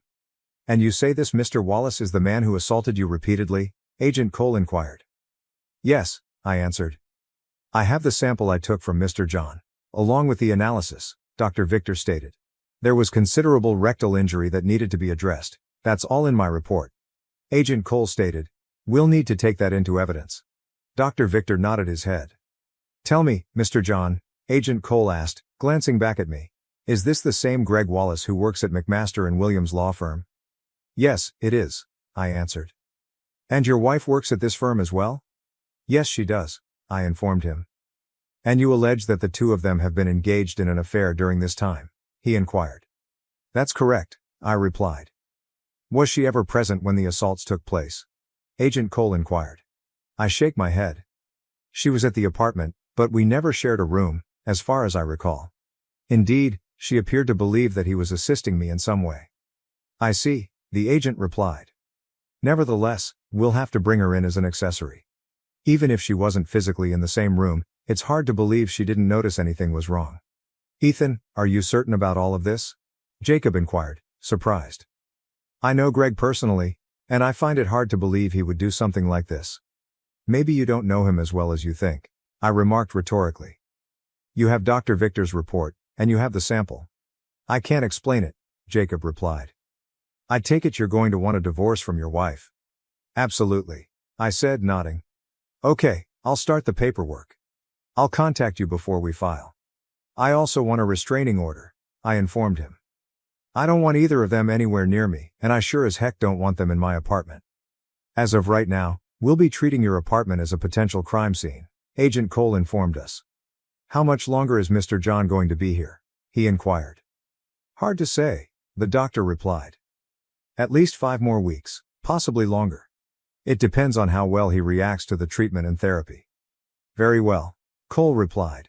At least he'll be safe for a while longer. He turned to face his buddy. Get a search warrant for the John apartment and arrest warrants for Mrs. John and Mr. Wallace. The other agent nodded and left the room. Cole turned around to face me. Just so you know, Mr. John, Cole explained, we're going to charge your wife as an accessory. If it comes down to it, are you willing to testify against her in court? Yes, I said. Okay, he replied quietly. Davis had returned and gave a thumbs up. The warrant will be ready when we get back to the office. Cole nodded and packed his gear, including the sample he received from Dr. Victor. We'll be in touch, Mr. John, he added. I hope everything works out for you. Thank you, I replied. After they went, Jacob approached me. Ethan, you are making serious charges. Greg might lose everything. His job, his license, and possibly even his wife. Are you very convinced about this? I'm 100% confident, Jacob.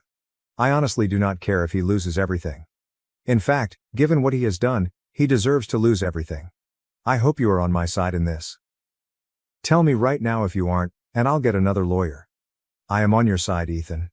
It's only, I don't know. It's difficult for me to believe. I met his wife and ate in their home. I've never seen anything to indicate he'd do something so dumb. Well, he did, I explained. Can I sue him as well? I don't see any reason why not, Jacob responded. We reside in one of the few states where alienation of affection cases are permitted, so I will investigate that as well. However, you should be aware that they rarely travel far. I genuinely apologize for this, Ethan. I had no idea. It is not your fault. I had no means to let anyone know.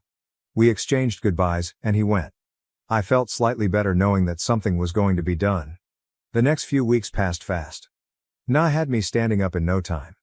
At first, she made me walk on a treadmill. Then she made me work with weights. Emily put me on a high protein and fiber diet, and I started to observe my muscle mass returning to normal. Meanwhile, the authorities were preparing a case against Greg and Laura. Jacob believed it was prudent to keep the divorce papers until she was arrested. Agent Cole and Davis returned several times with state prosecutors, seeking more comprehensive information from me about the assaults. They informed me that the analysis confirmed that Dr. Victor had retrieved Greg's DNA from me. Jacob also hired a private investigator to acquire evidence of their adultery. It wasn't tough because the two of them were very open about their romance.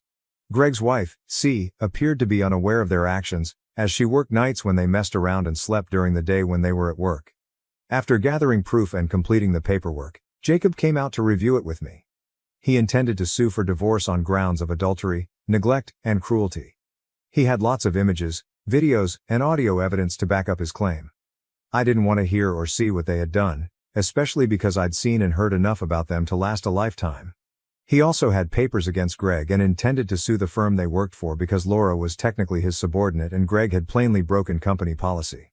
Furthermore, he intended to denounce Greg to the state bar organization and had papers prepared accusing him of multiple ethics violations. I couldn't help but notice that Laura never phoned the facility or came out to see how I was doing. Apparently, she and Greg were too busy screwing about to notice me. Oh well, I figured, this too would pass. And it did. After 2 months, the authorities raided the firm and detained them. Jacob's process server was also present, delivering the paperwork to all parties involved. My lawyer even contacted the media, which obtained footage of the two cheaters being placed in the back of police cruisers. Shocked by the charges and evidence we had against Greg, the business acted fast and settled with Jacob for the majority of what we requested. They also fired both of them and reported Greg to the state bar. CE learned of the arrest that day when Greg called her from the county prison, telling her he was in jail and needed her to be in court for his arraignment so she could post bail. Agent Colin Davis met with Dr. Victor, and the three of them took me to the courthouse for my arraignment. CA noticed me as I was brought in for the hearing and ran up to me. "How is he?" she questioned Dr. Victor. I looked up to her. "Better," I replied, seeing her expression. It had been a year since she last heard me talk. "Haven't you heard? Your husband has abused me on several occasions during the last 4 months. At the same time, he has been banging Laura." "You did not know?" "Oh my God," she exclaimed. "I did not know, Ethan. Please believe me, I had no idea what was happening. I've also filed for divorce from Laura and am suing Greg for alienation of affection. If you like, I may offer you my attorney's name in case you decide to file for divorce." "Damn right. I'm divorcing the son of a," she explained. We entered the courthouse and saw the sheriffs bring Greg and Laura in, both dressed in orange jumpsuits, with their wrists and feet shackled and joined to another chain around their waists. They both looked terrible. The state prosecutor requested that both be remanded without bail, citing Greg's potential flight risk and a restraining order against Laura. He also informed the judge that I was going through medical treatment and had filed for divorce. The prosecutor expressed anxiety that Greg would physically retaliate against me. The judge reviewed the documentation in front of him and agreed, ordering them both imprisoned without bail until the hearing, which he scheduled for the following week. As they took Greg and Laura out, she noticed me seated in the back of the courtroom. Her eyes widened as I raised one hand, middle finger out. C caught up to me after Agent Colin Davis rolled me out of court. She halted them and knelt down to speak with me. "Ethan, I'm really sorry about everything. I honestly didn't know." "That's all right, C," I said. "How long are you going to be gone?" she inquired. I shrugged my shoulders. "I don't know," I replied. "Perhaps a couple more weeks. They actually did a great job. I can even walk around now." "That's great. Please stay in touch and let me know how you're doing," CA said. "I will, C," I said. "We really need to go now, miss," Agent Cole stated. CA nodded and stepped up. "I understand. Take care of yourself, Ethan," she said. "Thanks, C," I replied as Agent Cole wheeled me to the van. When we returned to the facility, I was escorted to the physical therapy room, where Na was waiting for me. "About time you showed up," she remarked. "Time to begin." She pushed me through my paces and even gave me extra workouts to compensate for being late. I was sore when she finished with me, but I felt amazing. Megan stayed after dinner to check my vitals and complete her papers. When she was finished, she approached the bed, made sure I was comfortable, sat down, and looked at me for a few moments. Something appeared to be bothering her. "Is everything okay?" I remarked. "You seem to be thinking about something." "I was just wondering about something," she explained. "What?" "Do you find me attractive?" she inquired. "Absolutely. I think you're a wonderful girl and an excellent nurse." "Why?" "It's just, you haven't made a pass at me the entire time you've been here. I was wondering if I had done anything to anger you or if you didn't think me attractive." I smiled at her before replying. "I'm actually very attracted to you." I told you. It's simply that, for one thing, I'm still married, and secondly, I'm relearning how to move around. I haven't been able to speak for a year. Besides, how about your other patients? You're my only patient, she explained quietly. Dr. Victor is very particular about who he assigns to the night shift. I see. So, in addition to being a medical genius and a miracle worker, Dr. Victor is also a matchmaker. She laughed at that. It has happened before, she added. Well, Megan, I tend to have a soft spot for shy, attractive redheads. And I'm getting divorced, so there's that. She grinned broadly and her eyes twinkled. Would it be okay if I kissed you goodnight? She inquired. Definitely, I said. She leaned in and softly kissed me. After a second, the delicate kiss evolved into something more sensual, with our tongues battling in one another's lips. When she broke the kiss, I felt something. I am here for you all night, every night. If you ever need anything, call me, okay?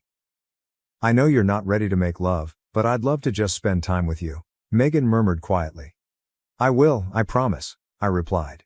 She smiled and softly exited the room. I fell asleep thinking about what she said, with images of red-headed angels dancing through my mind all night. The next several days sped by, with Na working me even harder. I discovered that I could walk many miles on the treadmill, and my muscles had improved to the point where I could bench press more weight than ever before.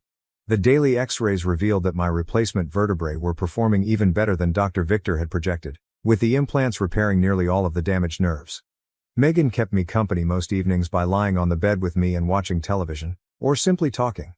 We would frequently share a bowl of popcorn while watching a movie and snuggle up together, the bowl on our laps.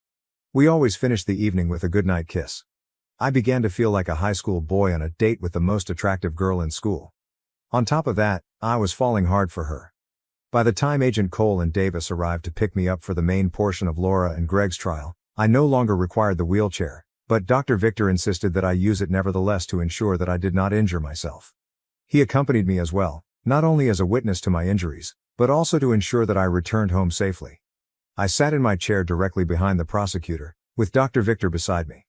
Laura and Greg entered the room and sat down next to their defense counsel. They looked over at me before whispering to their attorney. CA sat behind them, but she didn't seem happy.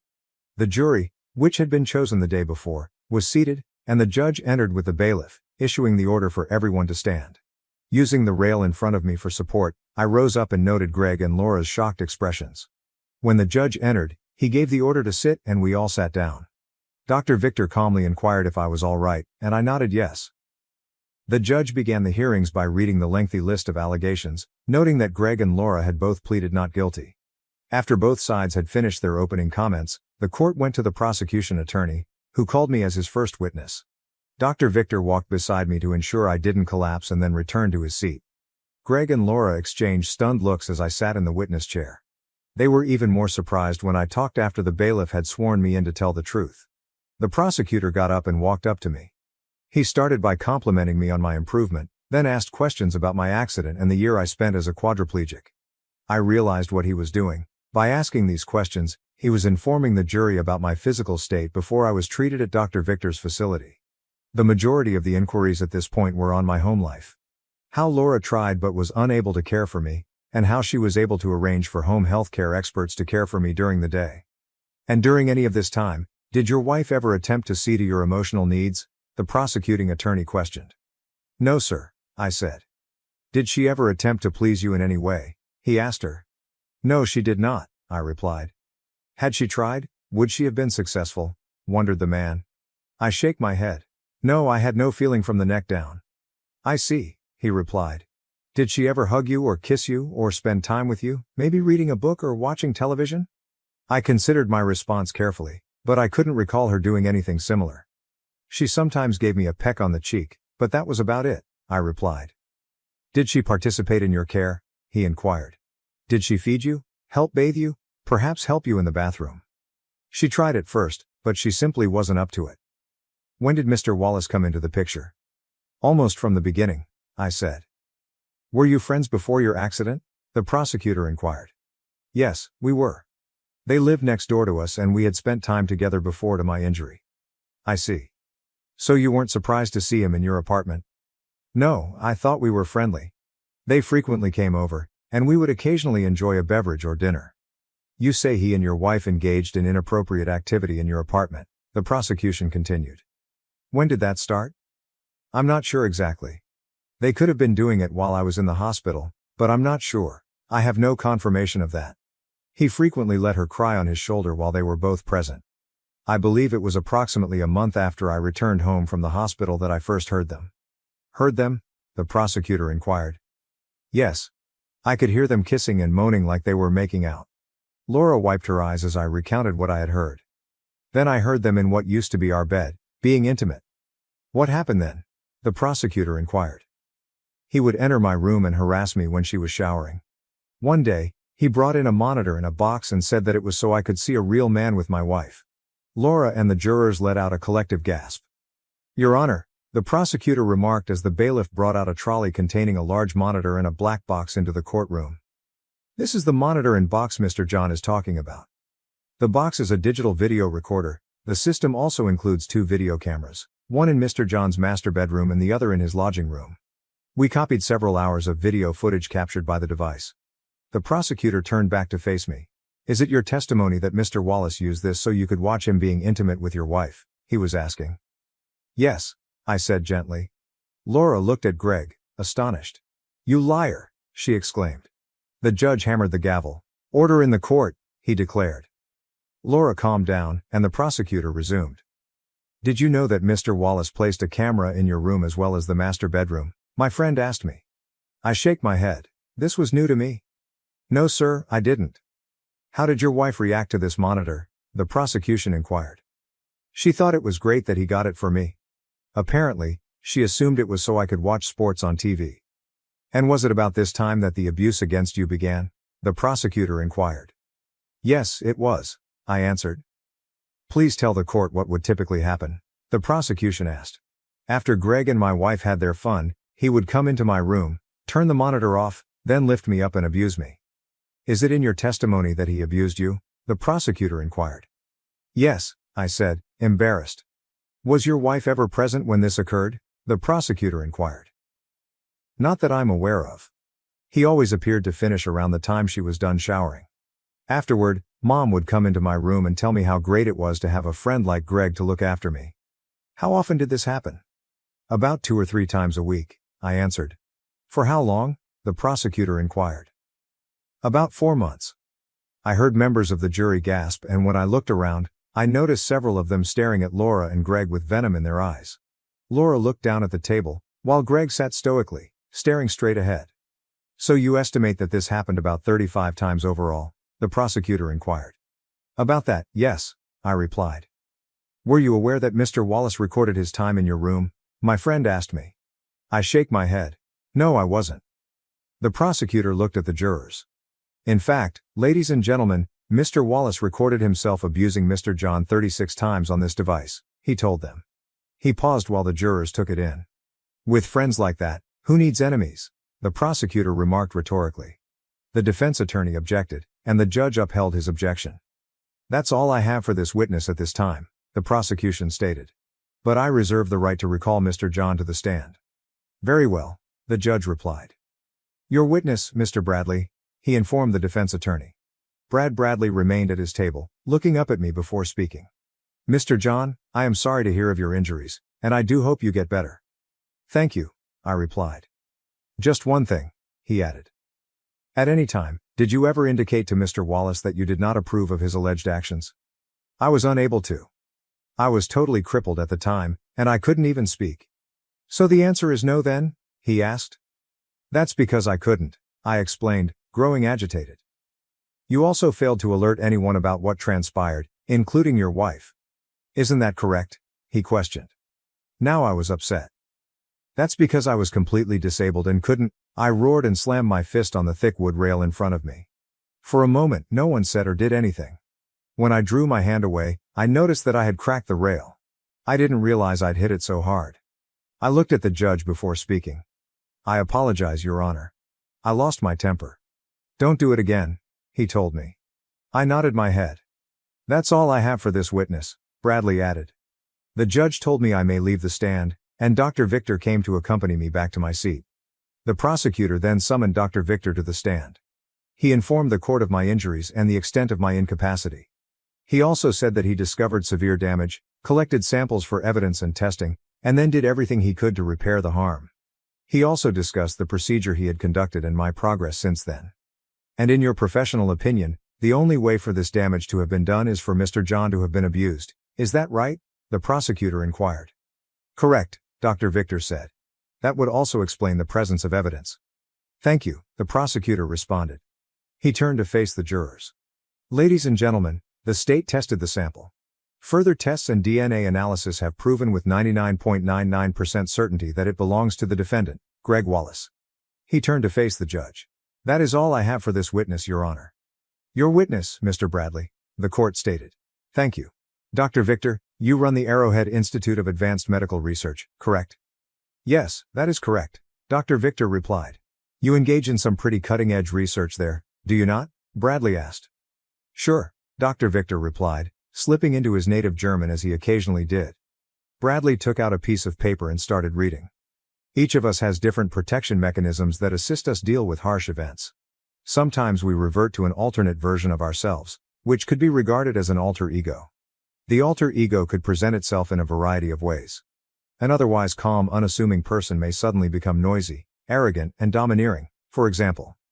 Those who are unfamiliar with that person's behavior will have a very different opinion of him or her, he read before returning his gaze to Dr. Victor. You also talk of an inner beast that is dormant within every one of us. According to your writings, you claim to have discovered a means to unleash the so-called beast to assist with a certain scenario. Is that correct? He questioned. I did write that, and yes, my research has found that to be the case, replied the doctor. Isn't it true that you once worked with Mr. Bill Dalton to help him discover his purported inner beast? Bradley explained that simply saying yes or no would suffice. I worked with Mr. Dalton, yes, Dr. Victor said. The exact nature of my work, however, is a matter of doctor-patient confidentiality. Is it not true that toward the end of his treatment Mr. Dalton's house mysteriously blew up? Bradley asked. The prosecutor quickly protested. Irrelevant, Your Honor. Your Honor, Bradley explained, we all saw Mr. John's reaction. If you'll allow me, I believe there is a connection. I'll allow it for the time being, Mr. Bradley, the judge remarked. But I would appreciate it if you could make your point and move on. I will, Your Honor. Thank you, Bradley replied. He turned back to Dr. Victor. Are you aware of what happened to Mr. Dalton's home? Bradley asked. I remember seeing something about it on the news, Dr. Victor remarked. I also recall the police claiming that Mrs. Dalton and her live-in partner were manufacturing medicines with highly volatile materials. I don't see any relation to this situation. According to police reports, Mrs. Dalton was seen running out of the house screaming about a monster, Bradley recalled. Apparently a result of the drugs she and her lover were manufacturing, remarked Victor's doctor. Your Honor, this is absolutely irrelevant to the case before the court today, as Mr. Bradley is fully aware. I insist that this line of questioning be stopped, the prosecutor stated. I tend to agree. Mr. Bradley, I've been more than fair. Please move on. Very well, Your Honor. I have no further questions for this witness, Bradley stated. The judge dismissed Dr. Victor, and the case continued. The prosecutor summoned state agents, who searched my residence.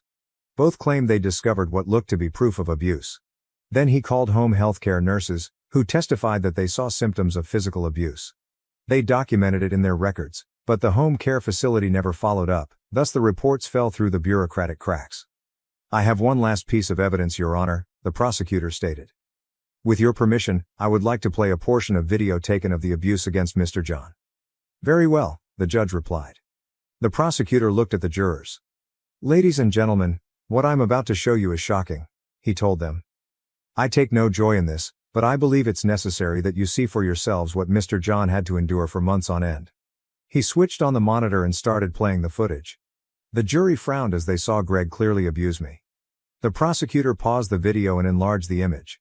Ladies and gentlemen, let there be no doubt in your mind who is committing this heinous act to a man who once thought of him as a friend, he told the audience. After the jurors looked at the image for a few moments, tears streamed down my cheeks from shame. Again, the prosecutor paused the video. He stared at the stunned jurors. I rest my case, he stated with distaste. Mr. Bradley, you may present your case, the judge instructed once the prosecutor sat down. Bradley stood up and summoned Laura to the stand. Mrs. John, he asked, Is it true that you had an affair with Mr. Wallace? Yes, it is, she replied calmly. Can you tell us why? He inquired. My husband, Ethan, was injured so badly, and I felt lost and hopeless, she told me. He was there when I needed someone to weep on. Yes, we had an affair, but it was nothing more. Were you aware of what Mr. Wallace did to your husband? Bradley asked. No, I wasn't. If you had known, would you have done anything to stop him? Bradley asked. Yes, I would have. Thank you, Mrs. John. That's it for now. Your witness, Mr. Foster, he remarked while sitting down. The prosecutor stood up and approached the monitor. He selected an image from the video that clearly showed both my face and Laura in the same frame. Mrs. John, he started. You testified that you were unaware your husband was being abused. Is this correct? Yes. Look at his face in that video, the prosecutor added. The hurt and humiliation were clear to everybody who saw it. Do you expect this court to think that you could look at your husband of 3 years in that state and not notice something was wrong? It didn't cross my mind at the time, she told me. Before Mrs. Wallace brought healthcare workers into the home, did you ever once feed or clean your husband? The defense attorney said. I tried, but I wasn't very good at it, she stated. What happens afterward? Did you even try to help? No, she replied gently. And why was that? The prosecutor inquired. I do not know. I felt Greg was helping him, and I had no idea what to do. The truth is, you basically abandoned him, didn't you? Bradley responded to the prosecutor's query with an objection. I withdraw the question, Foster promptly said. You said your affair with Mr. Wallace was purely physical, correct? That's right, she replied. And you claimed in your testimony that you still love your husband, right? Yes, she answered.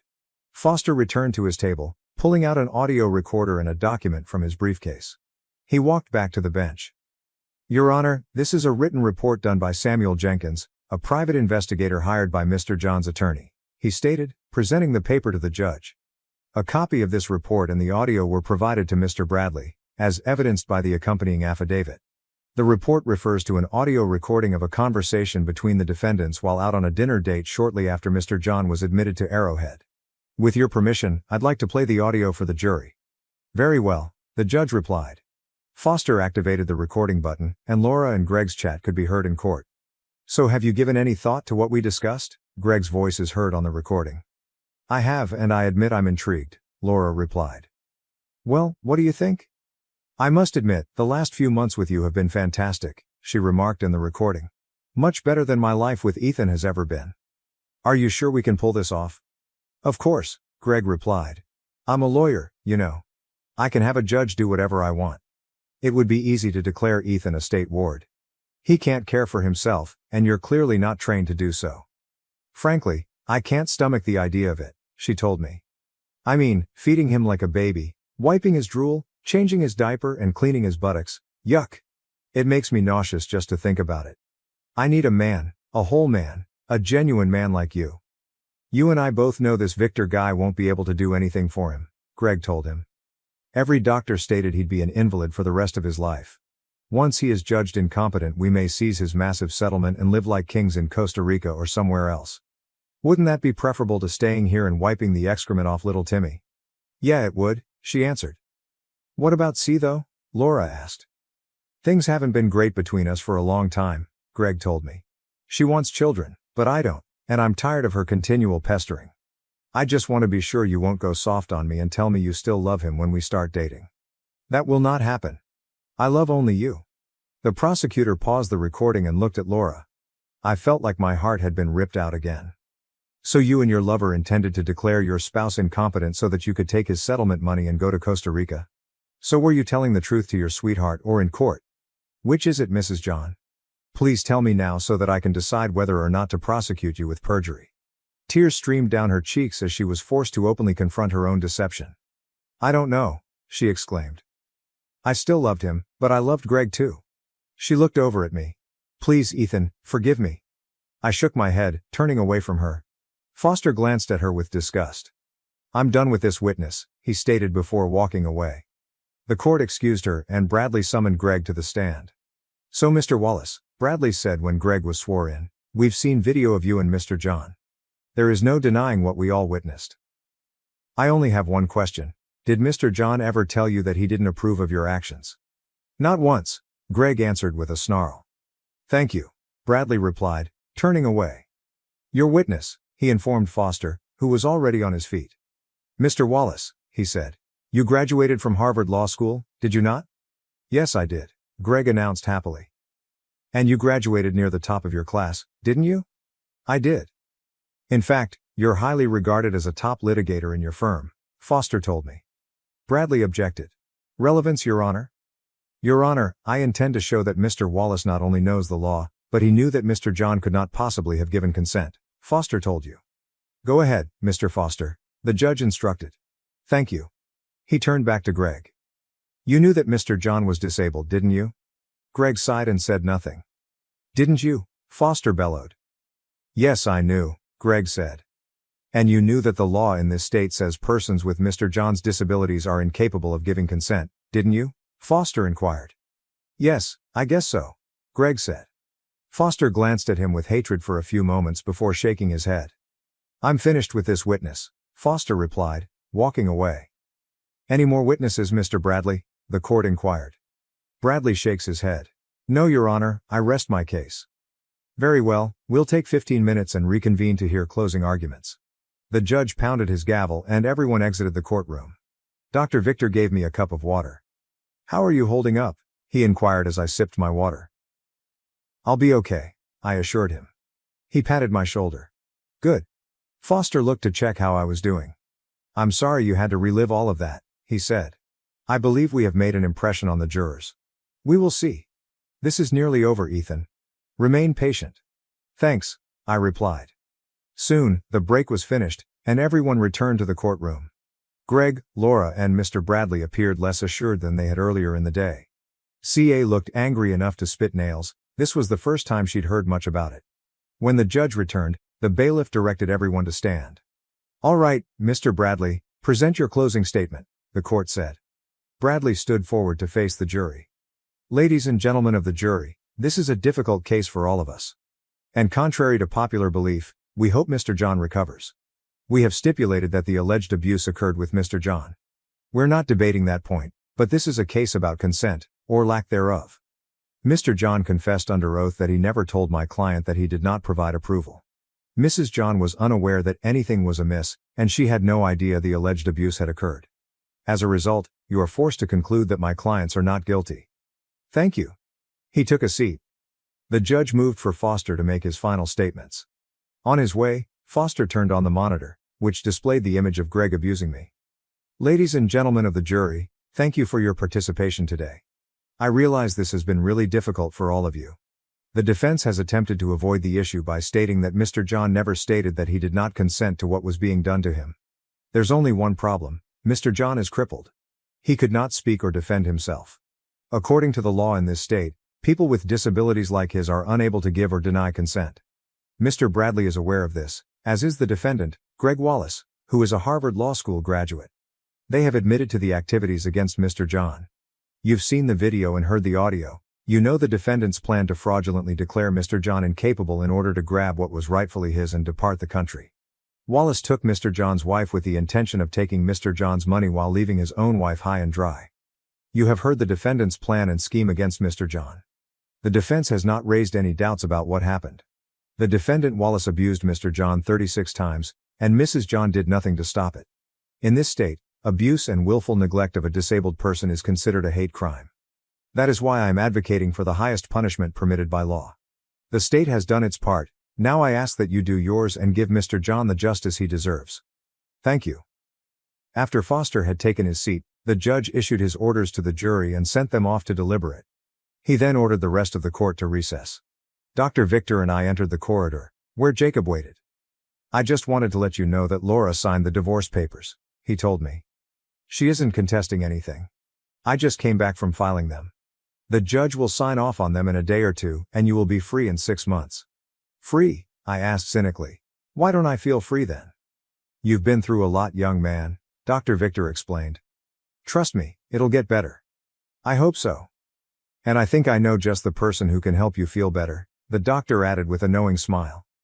You mean Megan? I inquired. Dr. Victor grinned and nodded. Ja, he answered. She really likes you, you know. It was my turn to smile. I like her too, a lot.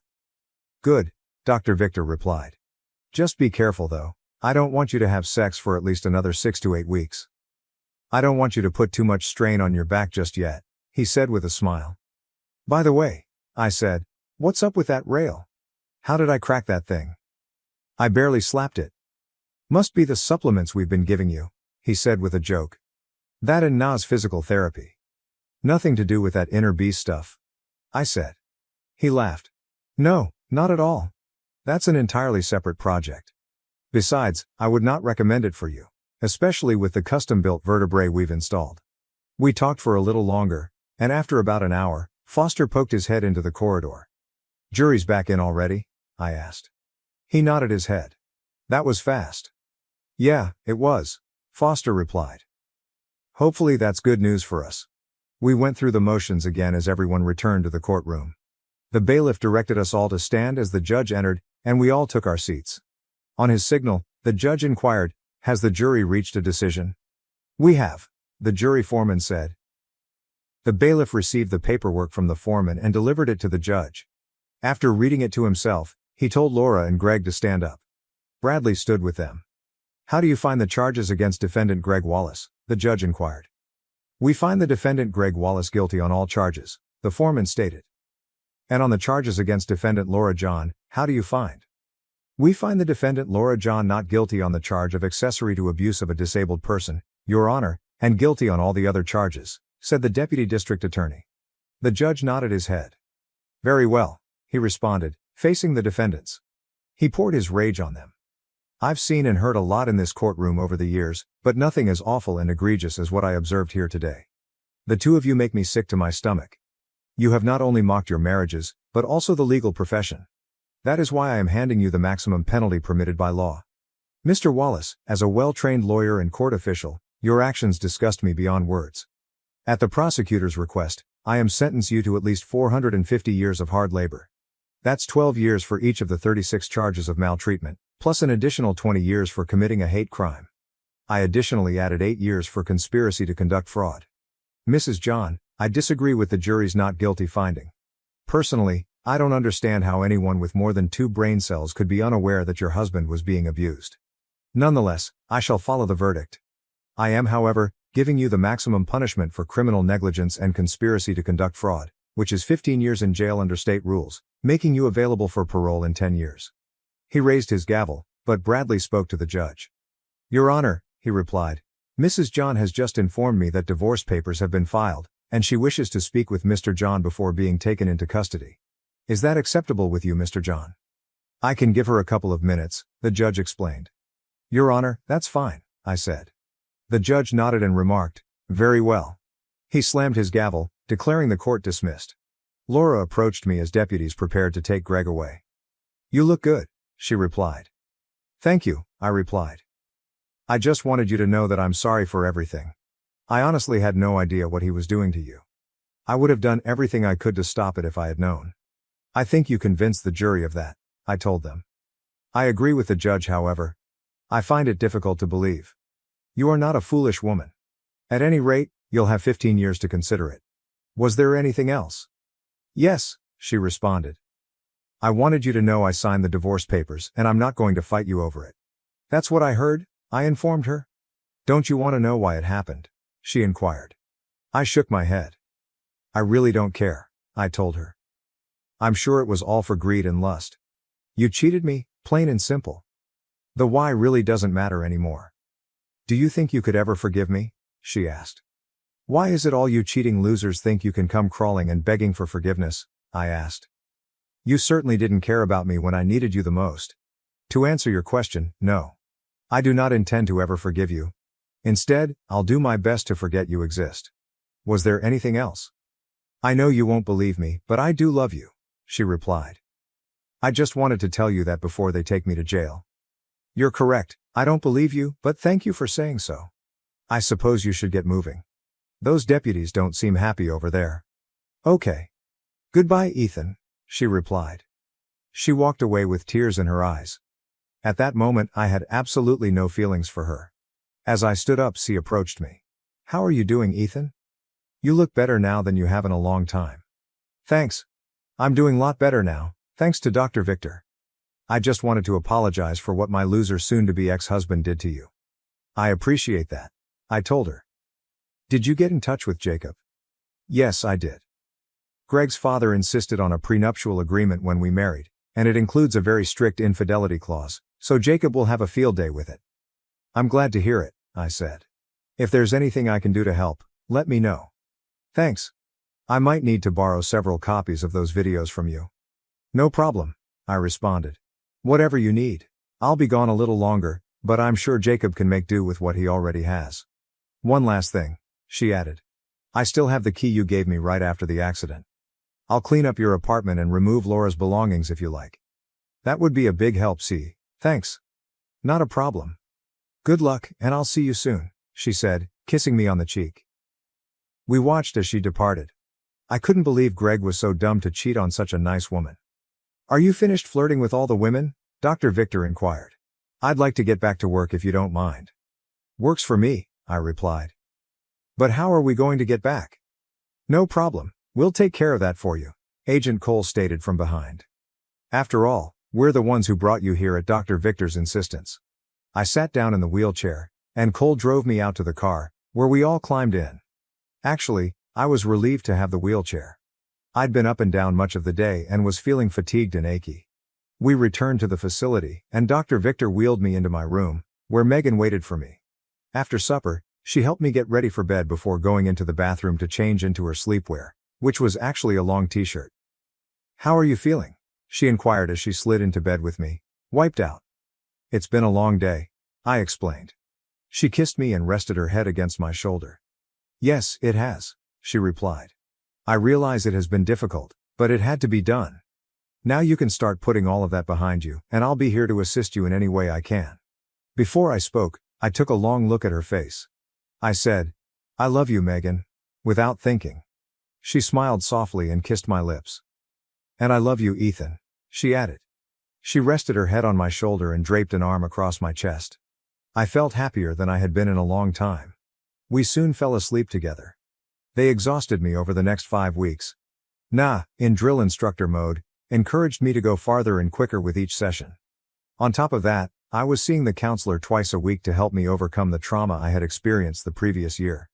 Every day, they took x-rays to determine the condition of my spine. Megan stayed every night in my bed and we grew to know each other rather well. Finally, Dr. Victor said that I had recovered sufficiently to be sent home. By then, my body was in better shape than it had ever been, but doctor told me to avoid strenuous exertion for another 3 weeks. He also scheduled me to come in twice a month for the following year so they could check my back. I was eager to get home, but I also knew I'd miss Megan. On the day I was supposed to leave, I wrote her a note in which I expressed my feelings for her. I also offered her to come visit me whenever she wanted. I finished the note as Dr. Victor entered my room in a wheelchair. I stared at him, puzzled. After all, I could already walk on my own. He shrugged his shoulders. Regulations, he stated.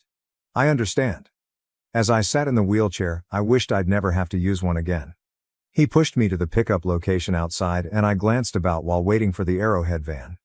Instead, I noticed a dark blue Toyota RAV4 pulling up. The driver's side door opened, revealing Megan, my red-headed angel of compassion.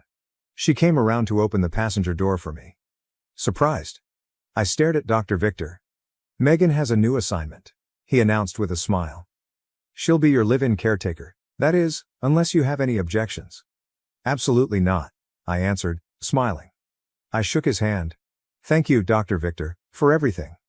You're welcome, he replied with a smile. I'll see you in a couple of weeks. He stared at Megan. Please take care of our boy, okay? I will, she replied with a smile. After assisting me inside, she got into the automobile.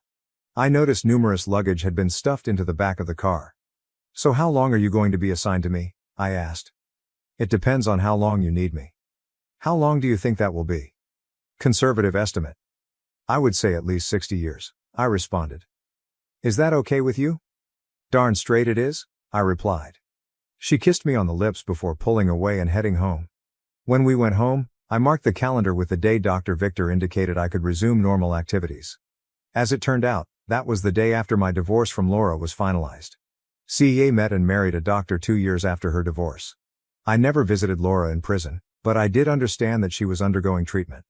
After 15 years, she was freed on parole and worked as a server at a truck stop cafe on the highway. Megan and I married around 6 months after my divorce was finalized, which was a good thing because she told me a few weeks after we returned from our honeymoon that we were expecting children. We had 2 more children after that and felt that was sufficient for the time being. Our love for one another remained strong, and when our youngest child departed for college, we celebrated with an around-the-world trip. Even after all these years, she remains my gorgeous red-headed angel of mercy. My vertebrae strengthened, and it appeared that I was in better shape than I had ever been. The implants also worked, and all of the nerve damage I had sustained from the accident was reversed. Dr. Victor successfully repeated the operation multiple times over the next 10 years, and the treatment is now awaiting final approval.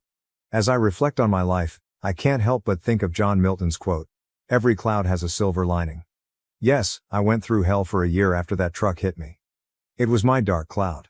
But what I have today is better than any silver lining.